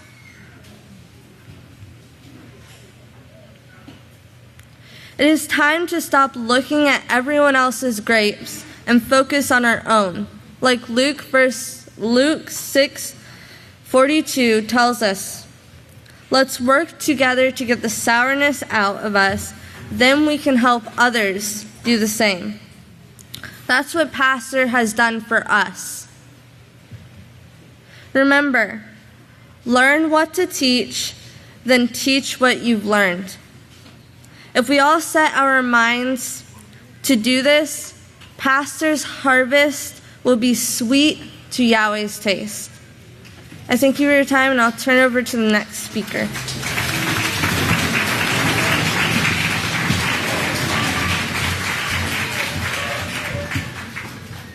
Shalom, everyone. You may be seated. May I have my first slide, please? The title of my speech today is From the Field to Fitness. How many of you like food? Okay, and if anybody knows me, they know I love food too, and I never stop eating. But let me tell you, did you know that in a lot of food that you eat, there's wheat in it? How many of you knew that? It's in a lot of stuff. And in order for it to be fit for use, it has to go through a process. So when I read about this process, and I said, well, it better be important because that's a lot of work. But today, I'm going to be like the Okie Wikipedia, and I'm going to tell you the 7 steps in the process of wheat. So you got your pens and papers ready? Okay, great. So step number 1, may I have my second slide, please? Step number 1 is to plant. Okay, and how do we plant ourselves in the house of Yahweh? We come to the services, we get involved in the work, right? Step number 2, we grow. And we also grow by sitting at the feet of the priest, coming to classes, speaking before a crowd at feast with a lot of people. That's how we grow. Step number 3, the harvest and the reaping, and that's what we're here now doing. Yahweh's gathered all of his people, and I see a lot of beautiful faces from all over, and I'd like to give you a hand to say welcome to Abel. And we're all gathered here, and Yahweh's bringing us home. And for step number 4, may I have my next slide, please? It's the gleaning. Now, I don't know if you're very familiar with this process, but if I could have you please turn with me to Isaiah chapter 11, verse 11, and it's found on page 537. That's Isaiah chapter 11, verse 11 on page 537. And in the first part, it says, "It will come to pass in that day that Yahweh will set his hand again the second time to recover the remnant of his people." And who is the remnant of Yahweh's people? We are the remnant of Yahweh's people. So in that gleaning process, Yahweh has brought us, he came back the second time, and everyone knows that with gleaning, it's coming back the second time and getting that grain ready for the harvest. May I have my next slide, please? Now, the next step in the process of wheat is the threshing. How many of you know what threshing means? It means you get beat up. Everyone feel beat down sometimes, maybe? A little bit? Am I the only one? Okay, yes. But you got to go through that process if you want to be fit. So just keep that in mind. And then our next step is the winnowing. And what that is when you have the grains and you toss it into the air. They have a winnowing fan, and they toss it into the air, and then the wind blows the chaff out, but the grains of the wheat fall down so that they can be used. I'm going to tell you how you can avoid being the chaff. Turn with me really quickly over to Galatians chapter 6, verse 9. and it's found on page 914. It's Galatians 6, verse 9 on page 914, and it says, "And let us not grow weary of doing righteousness, for in due time we will reap if we do not faint." So that's how we can avoid being the chaff, by standing firm. We have Yisrayl Hawkins, and he's the greatest teacher in the world. He's given us all the tools that we need right now to come to this perfect, to perfection, to the state of perfection, of fitness. Okay, now the last step I have, because that's not it. Now we went through all the other 6 steps, and who knows what this is? Mortar and pestle, and guess what has to occur? You have to get ground, right? How many of you familiar with the daily grind? That's kind of heavy, right? But only the true grains of wheat make it this far. And once you go through that grinding process, you're ready for use. So I would like to encourage you by telling you not to fight the process, okay? Give yourself up to Yahweh completely and let Him make that work within you so that you can be fit. And you know that whenever you feel beaten or stuck or plucked or tossed or ground, be encouraged because you must be doing something right. Praise Yahweh. I thank you for your time, and with this, I'll now turn it over to our next speaker, the great daughter of Yisrayl, Kohana Debriya.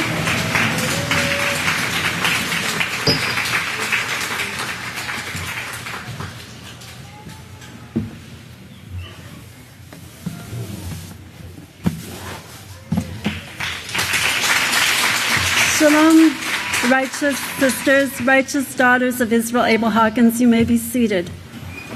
I stand in honor before you, the greatest women in the whole world who have committed their lives to serving Yahweh. Getting ready for the wheat harvest.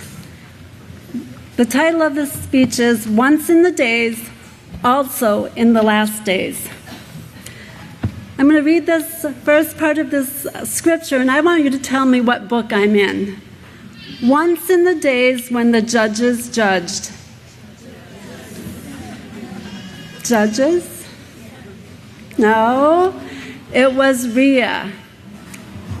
Rhea, a friend of Yahweh. You remember Rhea, where she left her family?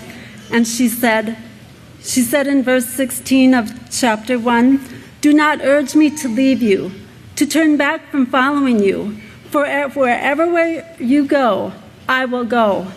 And where you lodge, I will lodge. And your people will become my people." Now listen to this next sentence she says. "Your mighty one is now my father." She had no doubt about it at that point. She had learned that Yahweh was her father, and she knew where she wanted to go. Now we remember the story of Rhea, where she went into the field and worked. It was harvest time back then, and she worked hard. And that field wasn't just a field of grain. It was the building up of the house of Yahweh. And she wanted to so much be a part of that.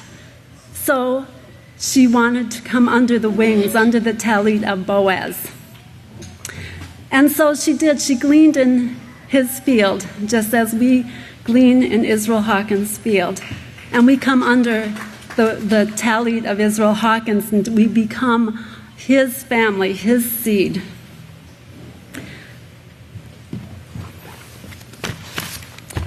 In the 5th book of Israel, chapter 27, verse 9, it says, if you notice in book 2, it started with them.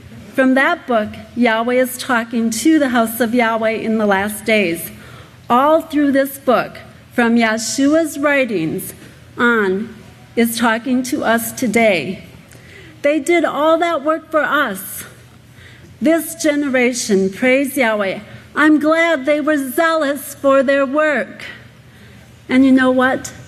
When Head Judge Tana read and said they're going to speak about us, someone's going to write that and say, I am so glad that Yisrayl Hawkins was zealous for his work.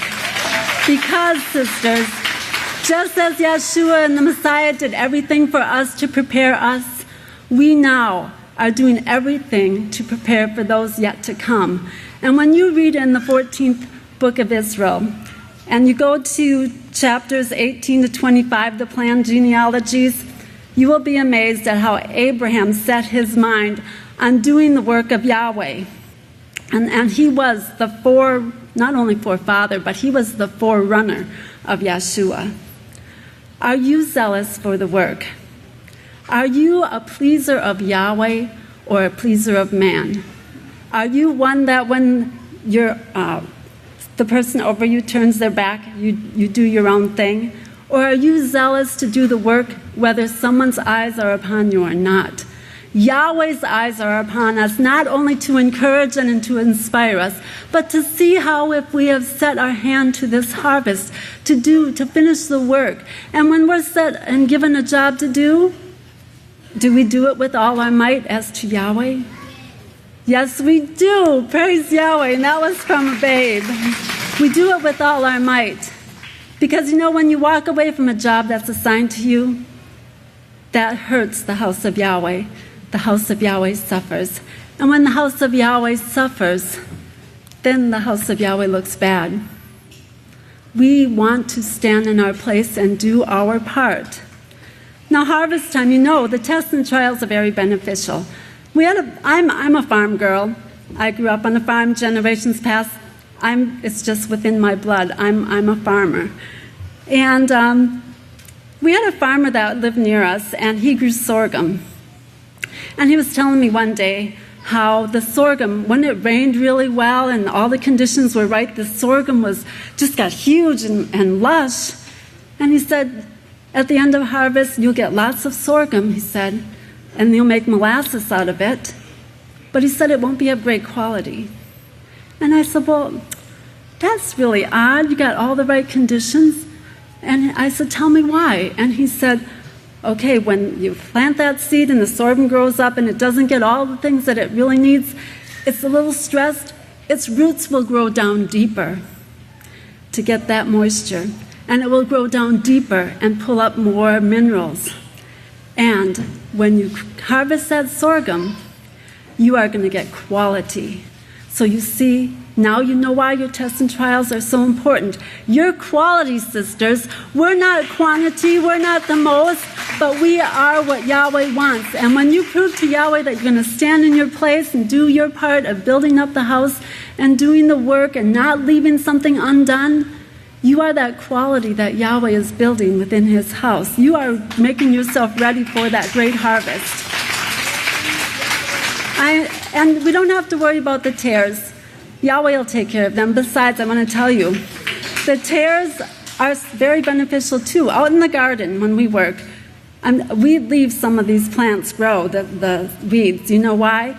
Some give shade to the plants that are smaller, and some also have deeper roots that pull out nutrients that when it gets to the top layer where those roots are not quite so deep, they take that nutrient that weed next to it pulled up to it.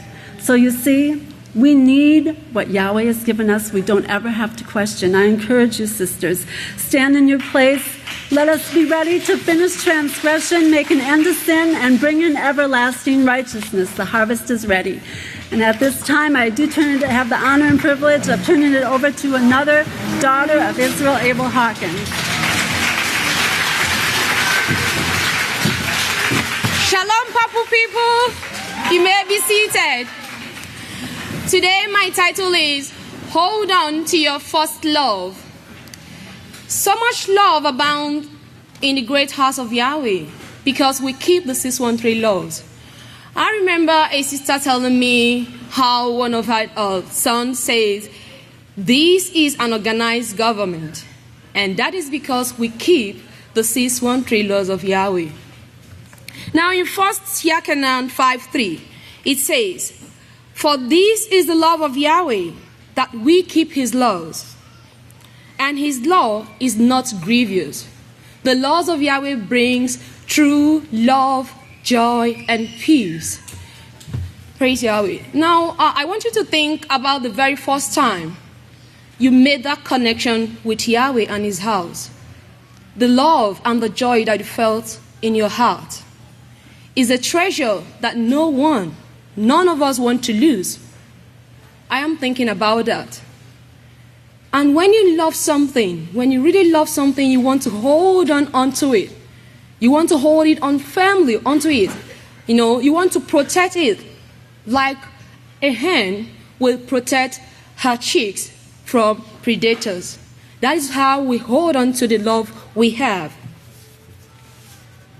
Now, from the online or free dictionary, I looked up for the word hold on. It means to retain something, to refuse to abandon one's position or belief, to endure, to stand firm, to maintain, and to protect against. You see that? You want to protect that first love from any form of destruction. Now, we all have come this far through test and trial. We've come this far. And since we have come this far, sisters, I firmly believe that we can make it to the end. We can. If only we can hang on there like a bulldog. So, let's not be distracted. Distraction can come through our emotions. When we hang on to those negative emotions, when we hang on to them, not controlling them as we are taught in the peaceful solution. Our emotions are so powerful, they can actually weigh us down. So when we hang on to those negative emotions, we will end up being led astray. So we have to control our emotions because they are so powerful that they can lead us astray. Remember Lot's wife. She looked back and she became a servant of sin. And also remember that our high priest Yeshua said in Revelation 2:4, you have left your first love. When we leave our first love, we basically abandon the laws of Yahweh and the prophecies that are brought to us by our great overseer, Pastor Yisrayl Hawkins. And we turn back to sin. Like Pastor brought out during this feast, we are running a race. He told us that we are running a race and we are running this race to win without competing with anyone because we are looking up to winning a crown. Like the Gehet just said, we would not see anyone fall down and want to kick that person. So I just got to move on and all that. We have to lift one another, bring that person up, and we continue to run because we are all running towards one goal. And with determination, patience, and endurance, I believe, our family believe that we can make it, sister. We can succeed in this race. We praise Yahweh. We've been given all the tools that we need by our great overseer. Like he said, get this book, get these books of Israel in your head. When he said that, he didn't say we're going to put the books on our head. We have to study it and apply it, right? Yes, we have to study it and apply it. When we do that, we will stay focused and we will continue in the race. So, at this time, I would like to encourage us with a song from the great House of Yahweh. Please enjoy it. Can we play the song, please?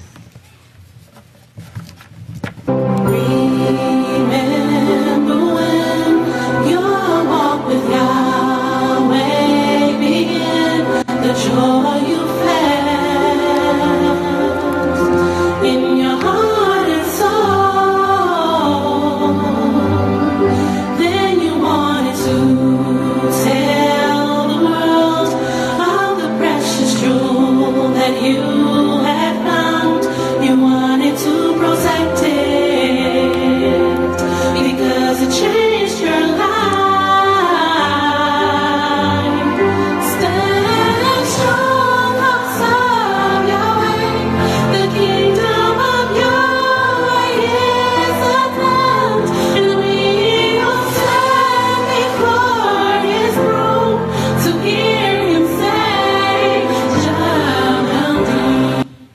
Praise Yahweh. praise Yahweh. So I would like to encourage everyone to hang in there. Don't slow down now. Life comes only by practicing righteousness that our great overseer is teaching us.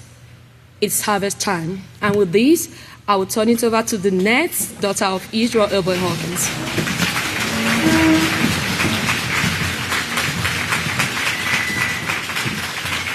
Shalom, everyone. Please be seated. My name is Kohana Kala, and the title of my speech is Making the Climb. Could I please have my video?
Takes your breath away, doesn't it?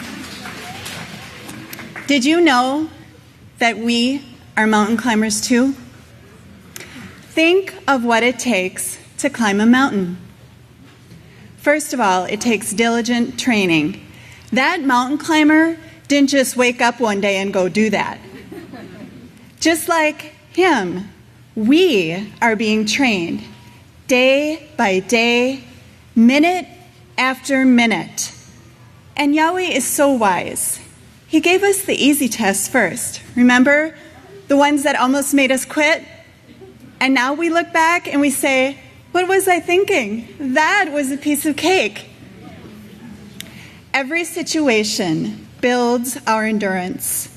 So take advantage of every opportunity to train and study and learn Yahweh's laws so they become a part of us, layer by layer, inch by inch, as we progress up that mountain.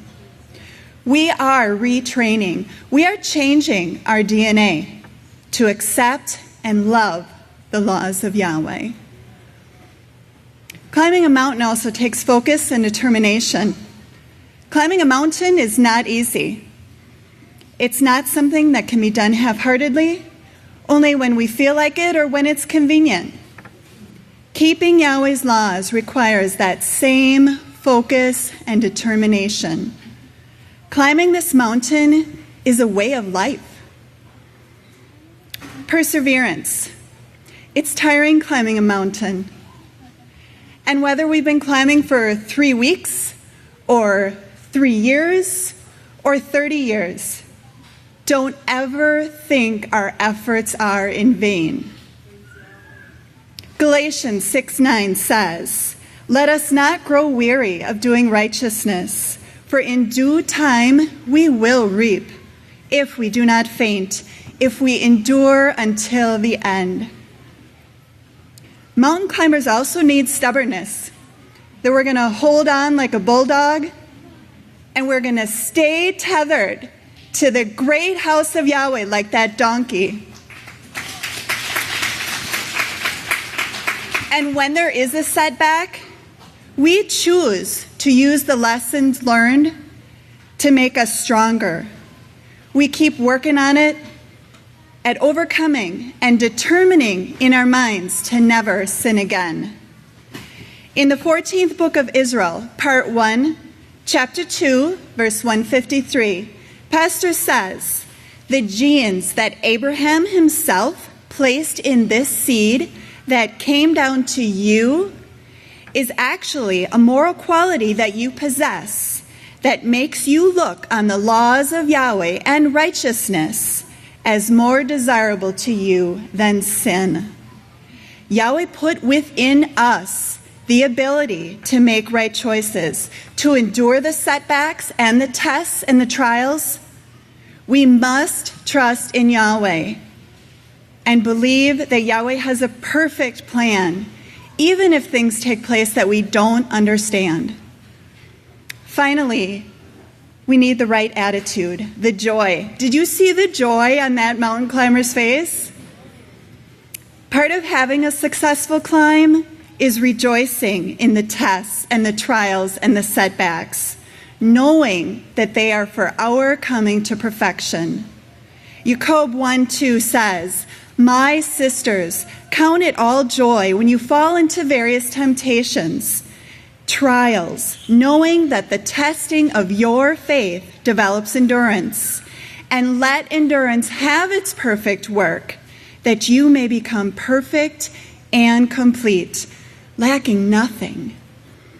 I do want to point out one significant difference between that mountain climber and us. We have a safety harness in the great house of Yahweh. We have our counselors who guide us. We have our sisters who encourage us. We are each other's safety harness. Don't ever climb without your safety harness. I want to leave you with Job 23:10. Yahweh knows the way that we take, and when he has finished trying us, we will come forth as gold. We are turning golden, that golden wheat, ready for harvest. So remember the characteristics of a successful mountain climber: trained, focused and determined, persevering and stubborn, with a joyous attitude. We are almost to the top. Don't look down now. May Yahweh bless your climb. I'd now like to turn it over to the next daughter of Yisrayl, Abel.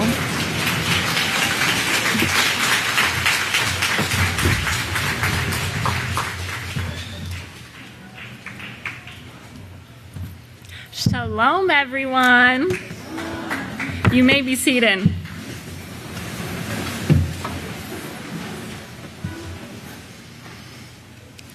Before I get started, I got to tell you about my day yesterday. So I woke up. It was 5:30, and my alarm went off. So I hit the snooze button, or at least I thought I hit the snooze button. I actually hit the turn off button. So that I next thing I know, I'm waking up late, and I'm just running around, and I'm trying to get dressed and get ready so I can go to work. And so I run outside, and I get in my van, right? And my tire is flat. So I make a phone call, and I'm just like, I have a flat tire. And so I'm waiting, for someone to come change my tire. Nobody comes. So I'm like, fine, I'll just do it myself. So I get out there, I'm pulling out the jack, and I'm trying to take the hubcap off, and the jack just falls on my toe, and it starts bleeding. And then so I'm trying to take the lug nuts off, and I hope I'm saying all these terms right. And I break my nail, and okay. So finally, I get in the car, and I fix the tire. Yes, I did it by myself, and I check. So I'm driving down the road because I have to get to my other job. And I'm driving, and my check engine light starts flashing, and I'm just so stressed out, and I can't believe it. So I went through the rest of my day, and I broke another nail. I won't even go into that. And it just got to be too much. So finally, I went to the cafeteria to get supper. So I get to the cafeteria, and the line is, of course, extremely long. And all I want is some chili cheese fries, the extra crispy ones with a whole bunch of cheese on it. And so I get up there and I place my order, and it takes them 20 minutes to get my order. And I can't believe it. Now let me stop right there, and I'll continue with the story shortly. So can you guess what I'm going to be talking about today? The murmuring and the complaining and the not being thankful and the little things that can hold us back from being harvest. So to do that, and how I'm going to help with that is I brought a little something. Does everybody know what this is? It's a potato. And with this potato, I am going to show you how you can be thankful. And the title of my speech is Potato, Potato. So you're asking yourself, what does potato have to do with anything? Question for you. How many of us here have ever ordered French fries at the cafeteria? Now, every hand should be up because I know everybody gets French fries. Okay. Now, my second question. Now, how many of us here, honestly, have ever grumbled or complained about how long it takes to get your order at the cafeteria? I said, honestly, y'all. Okay, so let me tell you about making French fries at the cafeteria. So first, we're going to go through the steps. So the first step is, well, you got to have a potato, right? And there's so many steps before you actually get the potato, whether you're growing it or you're buying it at the store, right? Okay, so you have your potato. Then you got to wash them, right? Because they are just covered in dirt and because they come under the ground. Did you know that? Okay. So next, these potatoes have to be cut into French fries. Now, who here has made French fries at the cafeteria? Okay, so they have this special machine to where they cut the potatoes. And you have to use a whole bunch of your muscles to cut them. And you're not just doing 2 or 3 potatoes. You are doing cases of potatoes. Okay, so after you're done with that, your arms start to get a little sore. And then after that, they got to be pre-fried. And that's all done in advance, right? Okay, so now you get up to place your order. First, when they get your order, they got to weigh and measure it so you get that equal measurements according to the law. Then they cook them for you and they'll season them for you. Oh, and then you wonder what takes even long. Did you not ask for extra crispy with chili and cheese? So you know that's going to take longer, right? Okay, so then they wrap them for you and they hand them to you. That's a lot of servitude for one order of French fries, isn't it?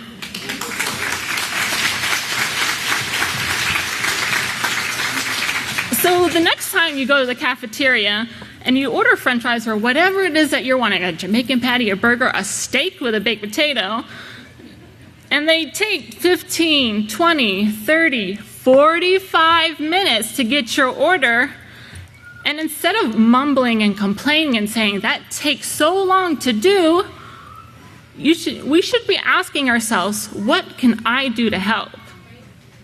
Right? What can I do to help? So let me finish the story. So after I got up to the cafeteria and I got my French fries, I just started complaining to the person handing me my French fries, and I was like, what took so long? And they said, you know what? Come back here and we'll put you to work. So I followed the sister, and oh my word, I was making some chili cheese dogs last night. And it was so hot in there. But you know what? I enjoyed myself and I had fun because I was fellowshipping with my sisters and I was rejoicing. So we got to start keeping these things in our minds, because it's these little things that can keep us out of the kingdom. And just to go over a few other things that we need to keep in our mind is, remember, we have to rejoice in everything that we set our hands to do. We need to remember to stand in our place And also, we need to show appreciation to others, because it's not just by our words, but by our actions. I can say please and thank you, but how do I show that appreciation? By having care and concern. We cannot forget about one another. And I remember one time one of the great Kahans, that he was praying, and he's like, let us not get so busy in being busy. It's great to be part of the work, but sometimes we can't be so focused on just the work that we're forgetting about others. As my previous sister was saying, we can't be running that race. And, we're running, and somebody falls and they scab their knee. We need to stop what we're doing and go and help them up. Praise Yahweh. So instead of elbowing each other out of the way, we need to link our elbows together and walk over that finish line together. And quickly in closing, I want to go to the scripture, Hebrews 12, 1 and 2, which we've been hearing a lot about this feast on page 951.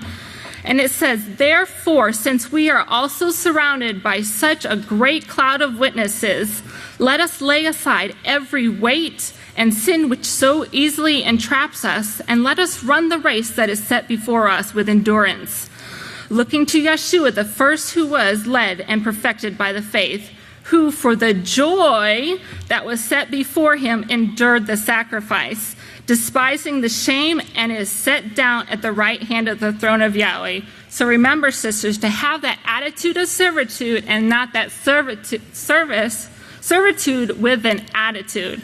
And with that, I'll turn it over to the next daughter of Yisrayl, Abel.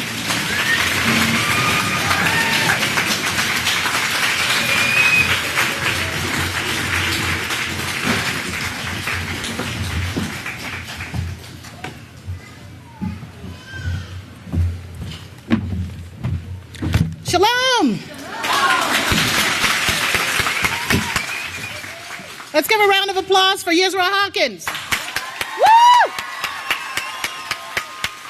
You may be seated. May be seated. You've heard everything about the harvest. You've heard everything about the wheat. I want to motivate you. I want to take this opportunity to talk to you and simply motivate you to maintain your position as the wheat.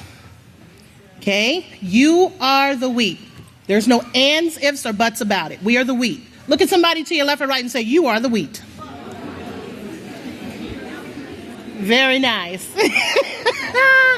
And like the great Kohana said before me, I was just amazed. We don't have to worry about the tares. It's none of our business. None of our business. Yes? Yes? We are the wheat. Now, I'd like for you, may I have my slide, please? You see it? Great. I'd like for you to, now I want you to repeat after me, and I want you to say it like you mean it, okay? Because we've got to recondition our minds. I'm going to help you today, share with you how to maintain that position as wheat. Okay, so you ready? I expect great things to occur to me. Now, I didn't believe any of you. Okay, let's try it again, and this time say it like you mean it. I expect great things to occur to me. Okay? Because, and you have to start believing that. We've got to believe that. We've got to know that. Yahweh promised us great things. I was looking at the movie the other night. How many of you saw the prophecy film the other night? Fantastic. And you know what stayed in my mind? When the overseer, our great overseer, told us that he was sitting at that table and he saw, who was down at the other end? And he said that one room was the size of... Okay, so y'all were there. Yes. And I was just like, wow, I don't think I heard that before. And I was like, wow, I want that. I want to see that room. You want to see that room? Yes. Yes. So I want you to keep this in your mind. I want you to write that down. I expect great things to occur to me. And I want you to go over that every day. Every day, because Yahweh He's offered us great things, and now we've got to affirm those things in our minds. We've got to believe that great things are coming our way, because it's so easy. It's so easy to get discouraged and, give into the sufferings and all the tests and all the things that we must go through to make us better, right? And to think, well, nothing's ever going to. Have you ever heard someone say, even after they received a blessing, they say, well, this is too great to be true. Something bad is bound to occur. Like, no, you can't think that way. We've got to start reconditioning our minds. Yes, recondition our minds. Do you know the odds that each and every one of us had to beat to be here? You know that? The odds. And I'm not just talking about your trip to Passover 2015. I'm talking about from conception to conversion. I don't care what our background is. It doesn't matter what the vehicle is that brought us here, what my mother was like, my father was like. Yahweh did that. We beat all the odds in the womb so that life can begin. And let me tell you something. We better beat all the odds so we can extend that life to everlasting. Okay? So we do this, maintaining our position as we're going to do this. We're going to do this together. So let's get rid of some of the negative phrases that we kind of hear sometimes, because sometimes they cover every aspect of our lives. Spiritual, emotional, financial. All right, so I'm going to give you some things to never say again. You ready? Okay, don't laugh. All right, you can laugh if you want to. Okay. Never say I'm broke. You laughed anyway. Okay. Say I'm overcoming a cash flow problem. Okay. Never say I'm lonely. Say I've been set apart by Yahweh to do a great work. Okay. Okay. Never say I'm not worth it. Say, honey, I am learning the value of myself. Okay?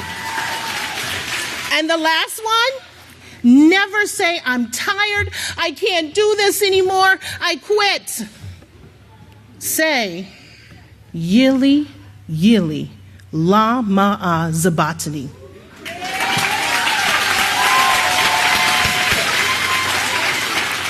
Sisters, we've got to claim what we want. Watch our words and our thoughts. Claim what you want, not what you don't want. Yahshua taught us that.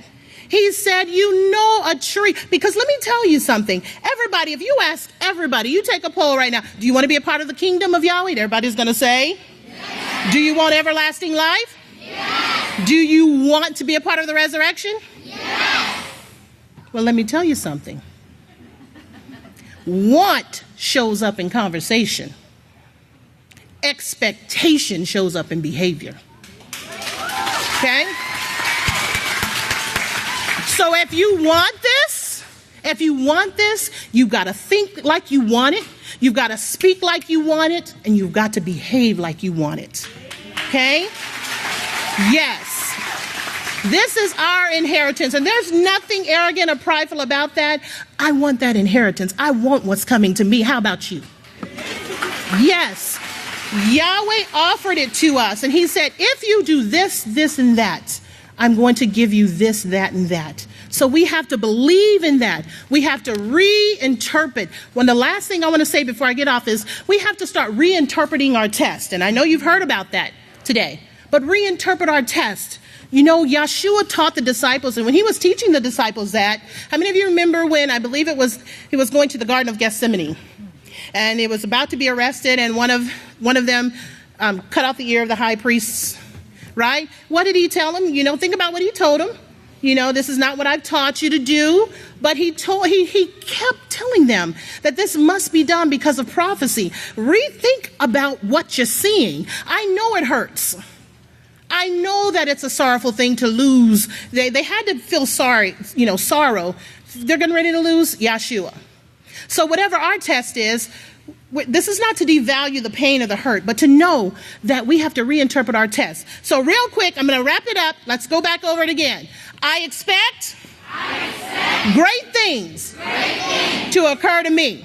I want you to recondition your mind, reinterpret your test, stand strong because you are the wheat. And with that, I'll turn it over to our next speaker.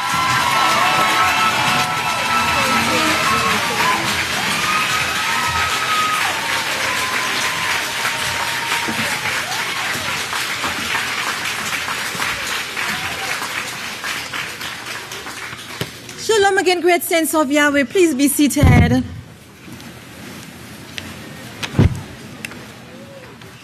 Okay, so in conclusion, in the ending of our this session, I want to talk to you about something.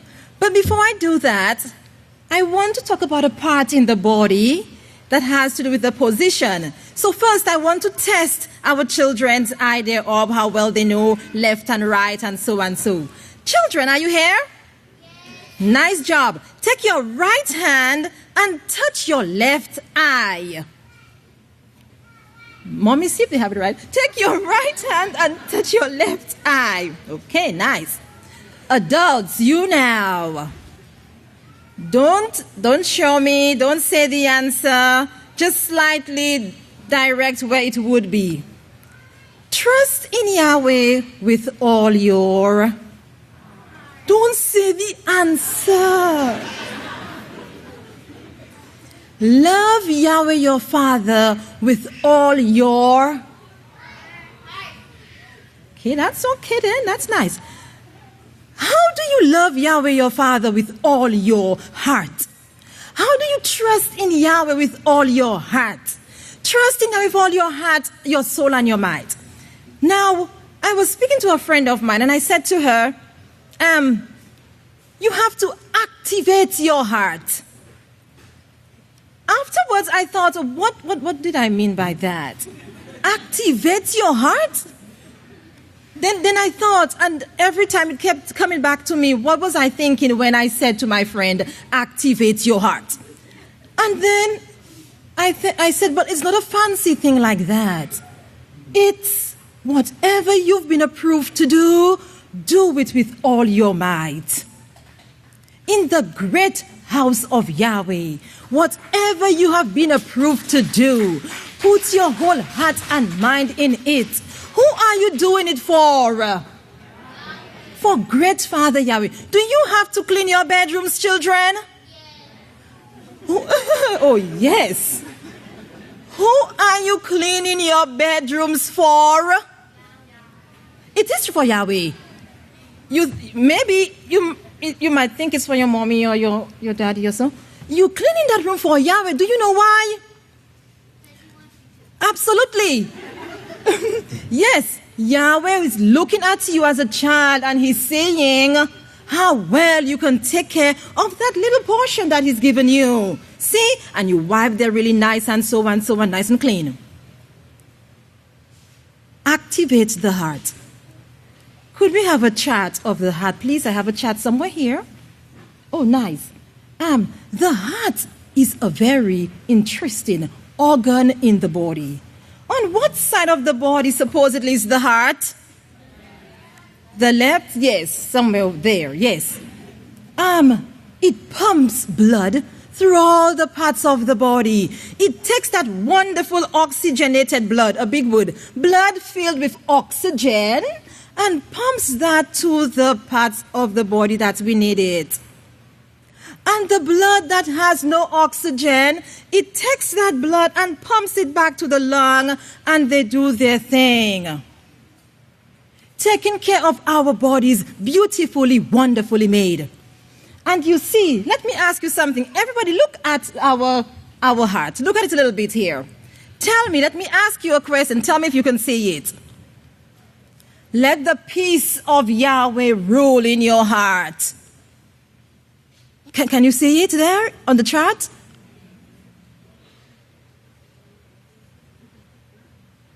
Let the peace of Yahweh rule in your heart.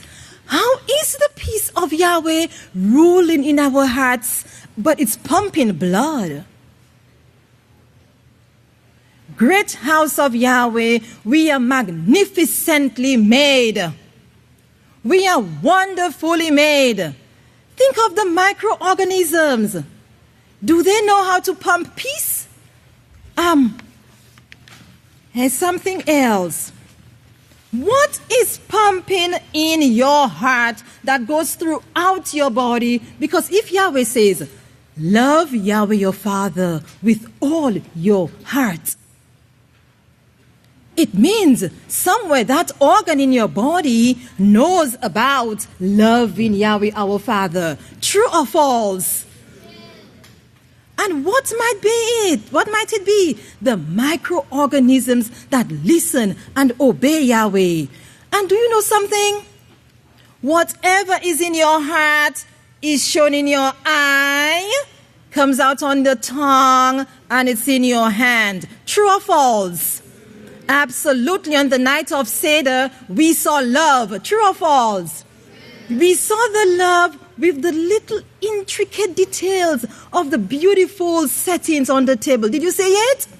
It was coming from the heart of the ones who created it. You see the details of everything made coming from their heart. Whatever we've been approved to do with all our heart. I have a little model of the heart here. If we can zoom in on this a little bit. Here. It opens up, our heart, it opens up. And there are valves in it, V-A-L-V-E-S. Oh, how wonderfully made we are. Are you stupid, Pope Francis? Said Yisrayl Hawkins. Do you think this could occur because of the Big Bang? Your heart, valves in your heart that says, no blood on this side, the blood must go on this side. Valves inside your heart that helps to direct the blood. Are we not beautifully made, great house of Yahweh? Could this be the Big Bang theory that caused our hearts to have valves to direct the blood here and there? Could it be the Big Bang theory that tells our heart to pant after the laws of Yahweh as our souls pant after the water brook? Would that be a Big Bang that tells your heart to do that? What's about trusting Yahweh always with all your heart? What's about purify the heart? Can you see how to do it from here? What's about purifying your heart? What is pumping in our hearts, sisters? Blood, yes, blood with the microorganisms that Yahweh, our power, is directing. Sisters, let me ask you something. It is said that one of the valves of the heart takes only the blood that is rich in oxygen. That's its job only. I think it's the aorta. And it pumps that, goes to the part of the heart, and it pumps it all over your body. Now, what are you allowing to be that part of your heart? Is there love for your sisters? Is there purifying your heart?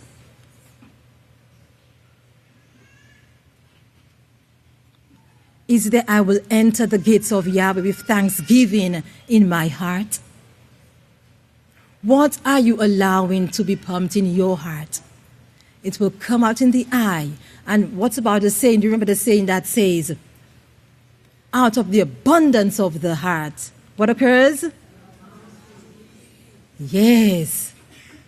Are we consciously aware of what we are feeding our heart? It's harvest time.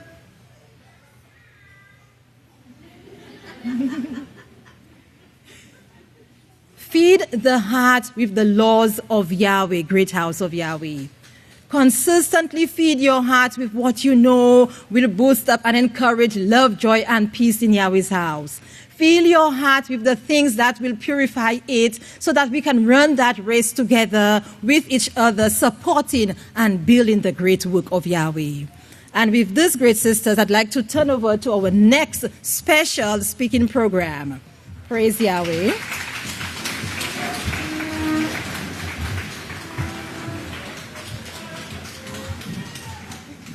You may be seated.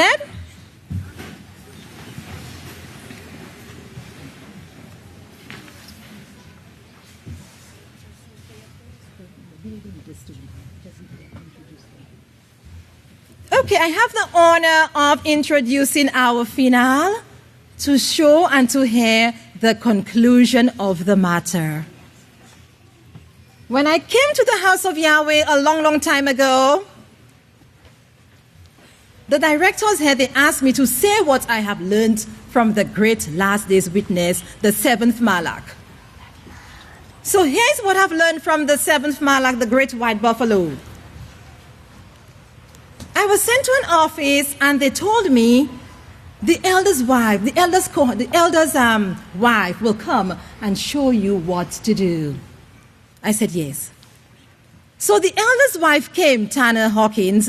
She came and she said to me, this right here is a monitor. All you have to do is to press the monitor and say pastor, and the pastor will answer and he will get the answers and the work will be done.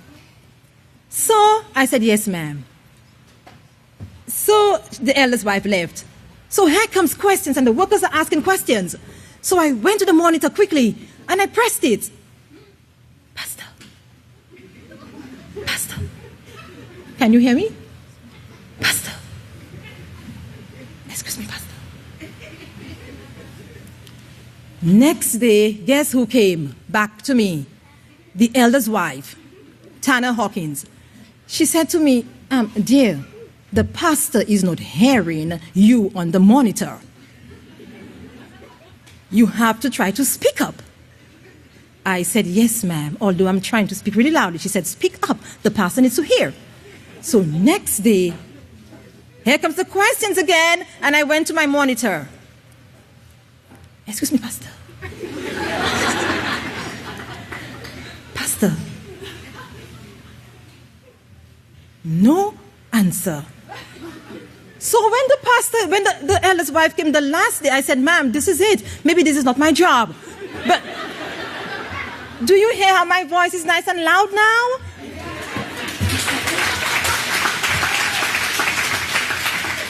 I don't need my mic. Do you see that? This is what I've learned from the great last day's witness.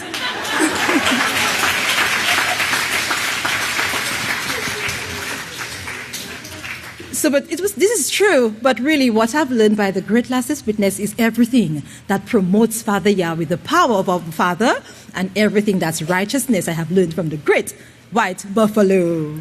And with that, our first speaker.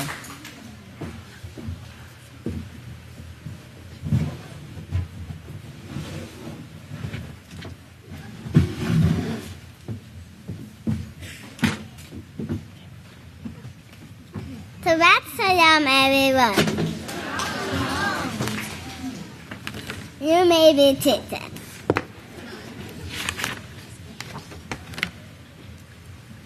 My name is Tita Aya. I am 5 years old. Today, my topic is about Mitchell and Newton.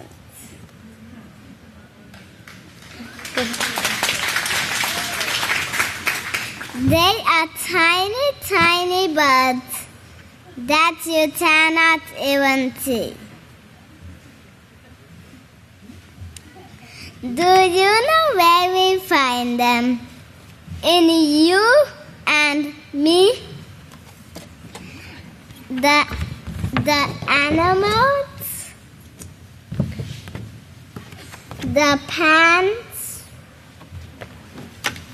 the waters, and the air. You thermometers well and thermometers burn in hell. Then Yahweh said, "God and tip them." They asked us, Yahweh, do we God and tip them?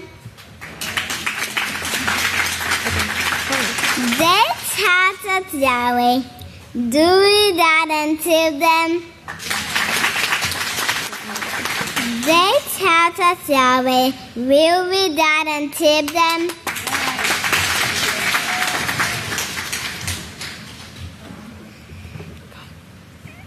And this is what I am from the days of our children little heartens.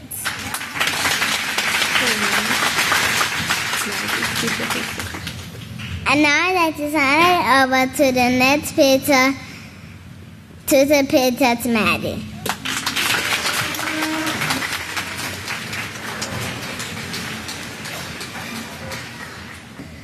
Shalom, everyone.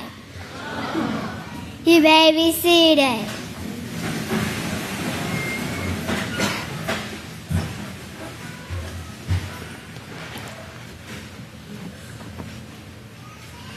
The title of my speech is Thank You, Pastor.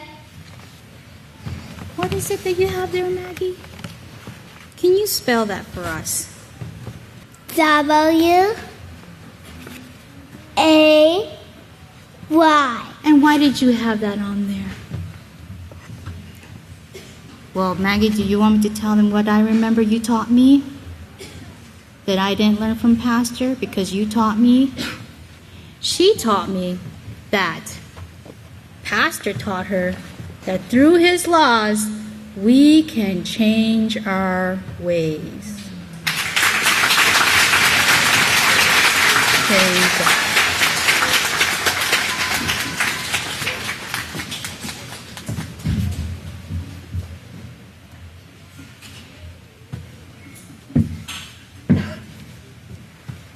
However, my name is not.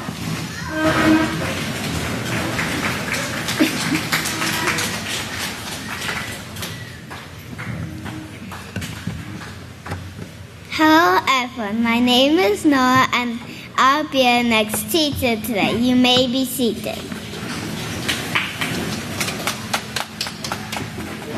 The title of my speech is Thank You, Pastor. Thank you, Pastor, for giving me an opportunity to become a teacher of righteousness to your teacher. I now have the tools of knowledge and wisdom to change the heart and mind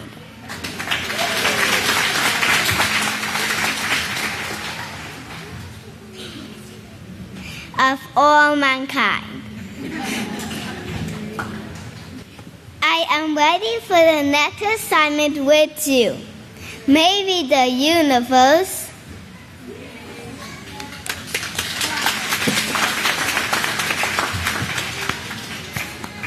It is a privilege and honor to present to you our next teacher.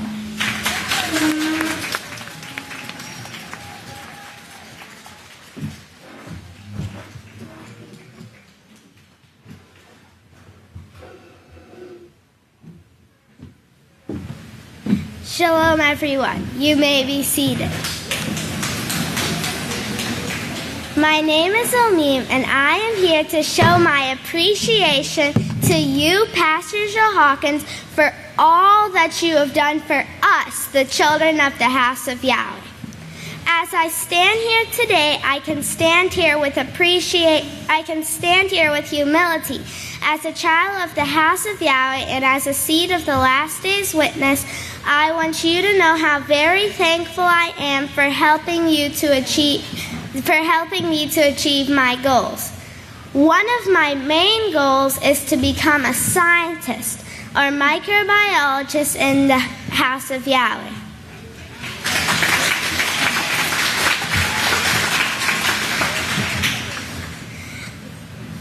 To understand how Yahweh created the earth and the important role the microbes play in our lives. Guess what, Pastor? I know that with your teachings and with your guidance, I can achieve many of my goals. Yes, I can.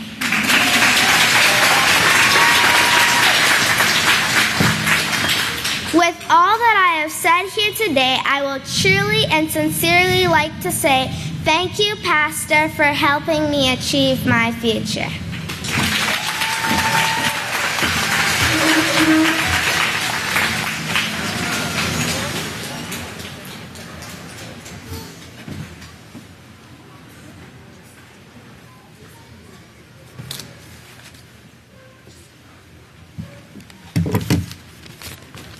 You may be seated.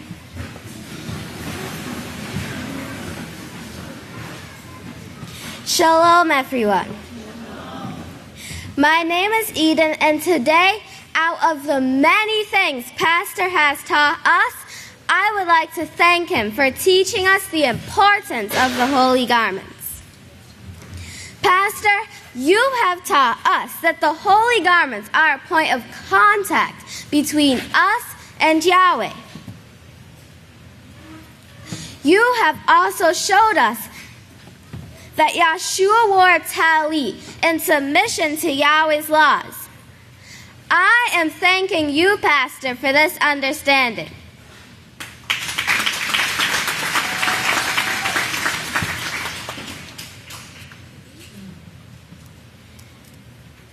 You have even wrote a book called Why the Holy Garments. You could read that on your own time. And now, you, Pastor Yisrayl Hawkins, has taught us of how to become this holy royal priesthood with the purple holy garments. With this, I'd like to turn it over to the next speaker.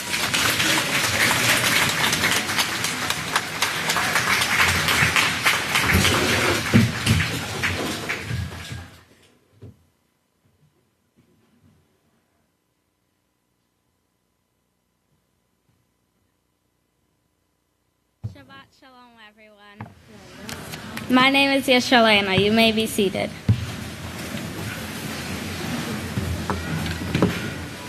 I would like to say a special praise, Yahweh, to our great seventh Malach for all what I have learned from him. He has taught me about the pleasure and benefits of food. For example, in the harvest song, he mentions beans, boiled eggs, potatoes, and maybe sweet tea.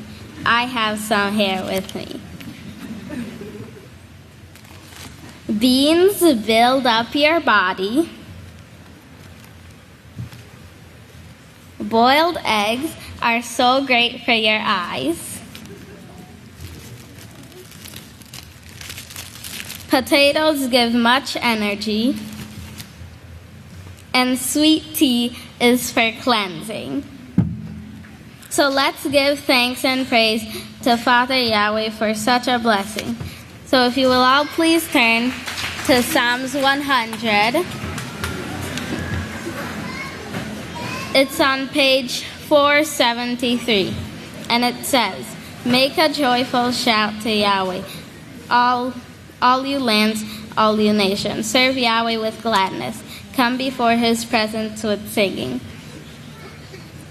Know that Yahweh is our Father. It is he who made us, and not we ourselves. We are his people and the sheep of his pasture. Enter into his gates with thanksgiving and into his courts with praise. Be thankful to him and bless his name. For Yahweh is righteous, and his mercy is everlasting, and his truth endures throughout all generations." And with that, I'd like to turn it over to the next teacher.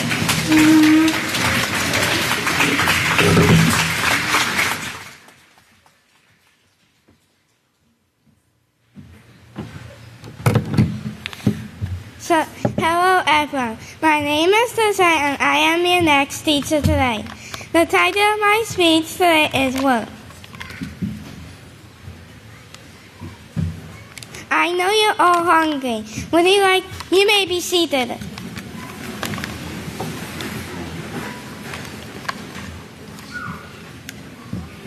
I know you're all hungry. Would you like to eat some worms? Thank you, Pastor, for teaching me not to eat unclean animals like pigs, because they are dangerous, and if you eat them, you'll get sick and you'll die. And with this, I'd like to turn over to the next teacher.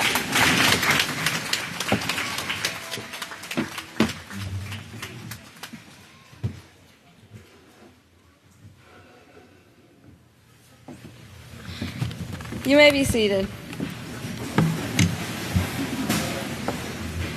Shalom everyone, my name is Yisrayl and I am 11 years old. Today I am sharing with you something I learned from the overseer Yisrayl Hawkins. It is the words of wisdom. For example, the Bible says Jacob was fighting with a man. But he wasn't really fighting with a man. He was overcoming, he was struggling with internal carnality. Now I'll give you another example. I'm going to show you 4 phrases and they all represent one thing. Rock of Abel, Mount Sinai, Garden of Eden, and burning bush. So what does it represent? Yes, the house of Yahweh. The world does not know this, but Pastor has taught me this, so I will not be like the world and not know. And with that, I would like to turn it over to the next future priestess yesterday.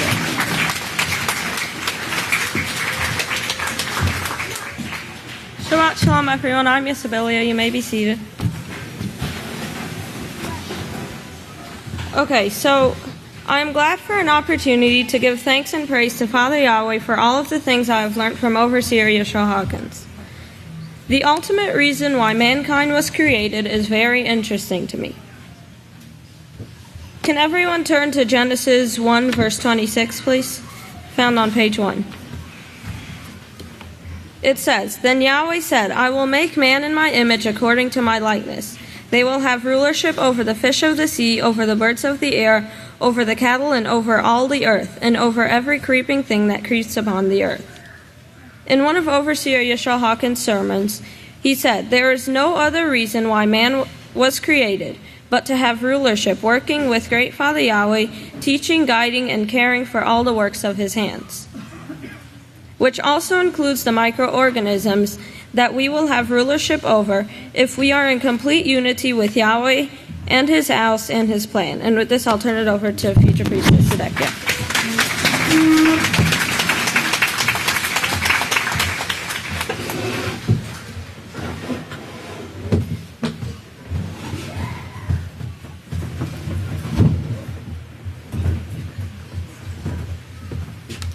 Shalom, everyone. You may be seated.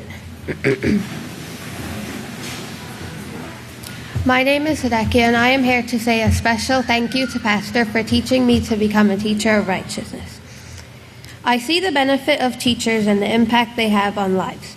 Being taught can change lives for the better and can even save people from making wrong choices. Through your example and teachings, I can become a teacher myself and bring others the same peace, joy, and lifestyle that you've brought to me.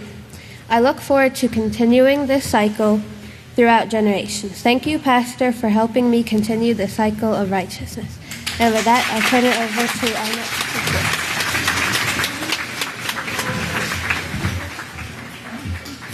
speaker. Shalom, sisters. I'm back, and I'm here to say, go ahead and sit down. You may all be seated.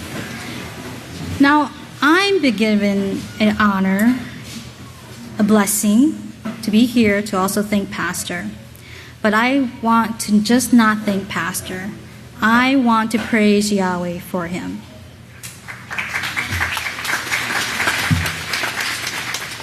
Because to me, Pastor, you are my greatest blessing.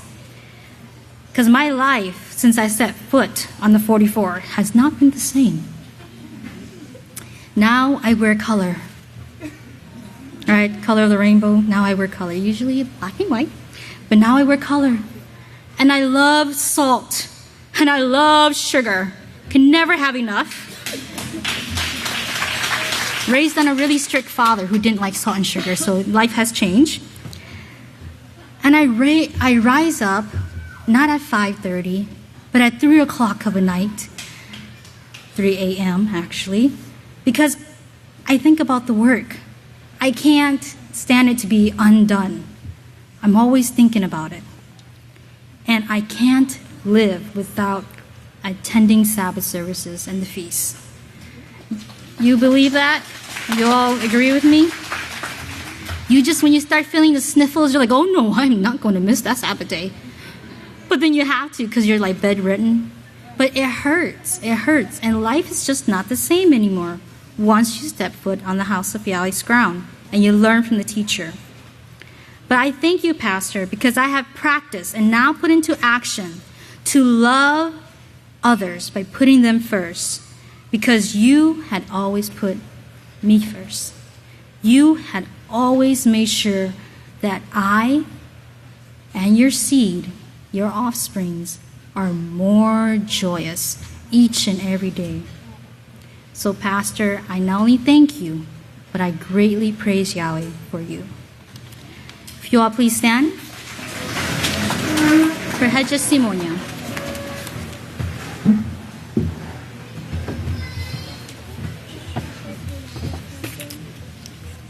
Shalom, saints of Yahweh, you may be seated. May the peace of Yahweh be with each and every one of you. I have a situation and I'll need your help to solve it. I want a loud praise Yahweh to this question if it is true. Are you enjoying the feast? Yes. We can try one more time. Shatter the ceiling. Are you enjoying the feast? Praise Yahweh, we are. Marvelous feast. Can I please have my clip? 911. What is your emergency, please? Thank you. How many of us are familiar with this clip? You have heard it, right? Sometime in your life? Yes, you have heard it. Every day in society, you call 911 when you have an emergency or you have a need. Well, saints of Yahweh, that is the title of my speech, In an Emergency. Have you ever noticed when you're in a situation and you have an emergency or need, what's the first thing that runs through your mind? Right, yes, the House of Yahweh. Because when you're in that tough grind, your first thought is House of Yahweh and Yisrayl Hawkins. Because we turn to the House of Yahweh for prayer, guidance, anointing to solve our situations that we go through every single day. Most of us are even blessed to have a direct line to overseer. Law number 19 says, be thankful in prayer, praise, and deeds. Not when you feel to, maybe tomorrow or in the morning, anything like that. No, at all times. Be thankful in prayer, praise, and deeds. Everything you do, everything you put your hand to, you be thankful for it, counted as blessings. And the thing we should be most thankful about is Pastor Yisrayl Hawkins. Yahweh says he's our shield and our protection. When we see Yisrayl Hawkins, we see Yahweh. He is Yahweh to us. And we, sisters, are Yahweh to him. You believe that? In the ninth book of Yisrayl, part 2, ninth book of Yisrayl, part 2, chapter 6, verse 104, it reads, we are going to be there, I hope, meaning the kingdom. He's referring to the kingdom for each and every one of us to be there. I pray that everybody will take this seriously. Every word of it seriously. He's emphasizing on the seriousness of our job and the kingdom of Yahweh. If you don't, you probably won't make it. But if you do, you're going to be with me forever. You're going to be with Yisrayl Hawkins forever. Oh, one more thing. I told you, I am Yahweh to you. Now your duty, our jobs, what is required upon us. Oh, thank you. You read it straight from the book. Your duty is to be Yahweh to me. And if you don't do it, I will lose you. That is what he says. If we don't do that and put the effort forward, he will lose us. Do you want to be left behind in that race? No, you don't. You want to be there. You want to cross that finish line and obtain your reward. And he says, Yahweh bless you, and ended his sermon right there. So, Pastor Yisrayl Hawkins, this is our tribute to you for all your sweat, your toils, and your labor.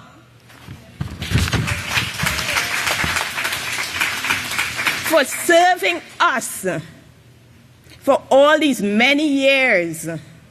Thank you for being our one we can turn to. Pastor Yisrayl Hawkins, thank you for being our referee, number one. When we have a disagreement, you always base your judgments and these decisions on the laws of Yahweh. He is a fair person. Number two, thank you for being our tutor, who prepare us how to take the exam and pass that exam. Three, our coach. We all need coaches at times. Every single one of us need coaches. So thank you for being that coach who gets Yahweh's team in order and organized. That is his job, to keep it according to the standard of perfection. Next one, our 911 dispatcher, who take our numerous calls even at midnight. He will send the ambulance, which is the counselors or the workers, to help us out. He is always there. And next, the therapist. He is all of our therapists, because we all have problems. You hear our gripes, our complaints, and then you advise us. You advise us out of your heart.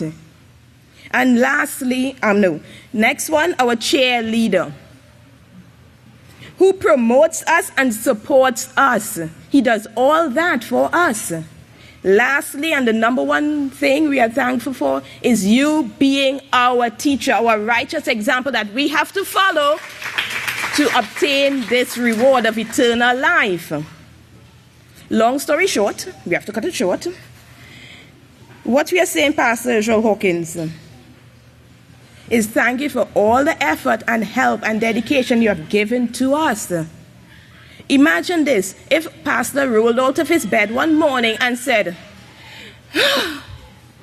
those people again, they won't stop calling. Or if he says, not today, I can't take it anymore. Are you people for real? No, he doesn't do that. He gets up, jumping out of his bed, praising Yahweh for each and every one of us.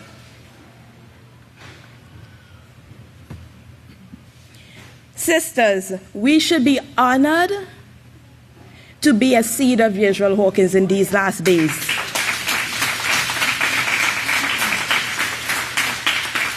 It is a privilege to be called a daughter of Yisrayl Hawkins. Okay, we've been sitting for a while, so I have one last activity that I need your help with because I'm a needy person. Okay, can you please stand? Okay, on the count of 3, I want you all to say, we love you, Pastor. Wait for the countdown. Very loud, shout to the ceiling. 1, 2, 3. We love you, Pastor. The whole house of Yahweh loves you, and I'm here to tell you your work is not in vain.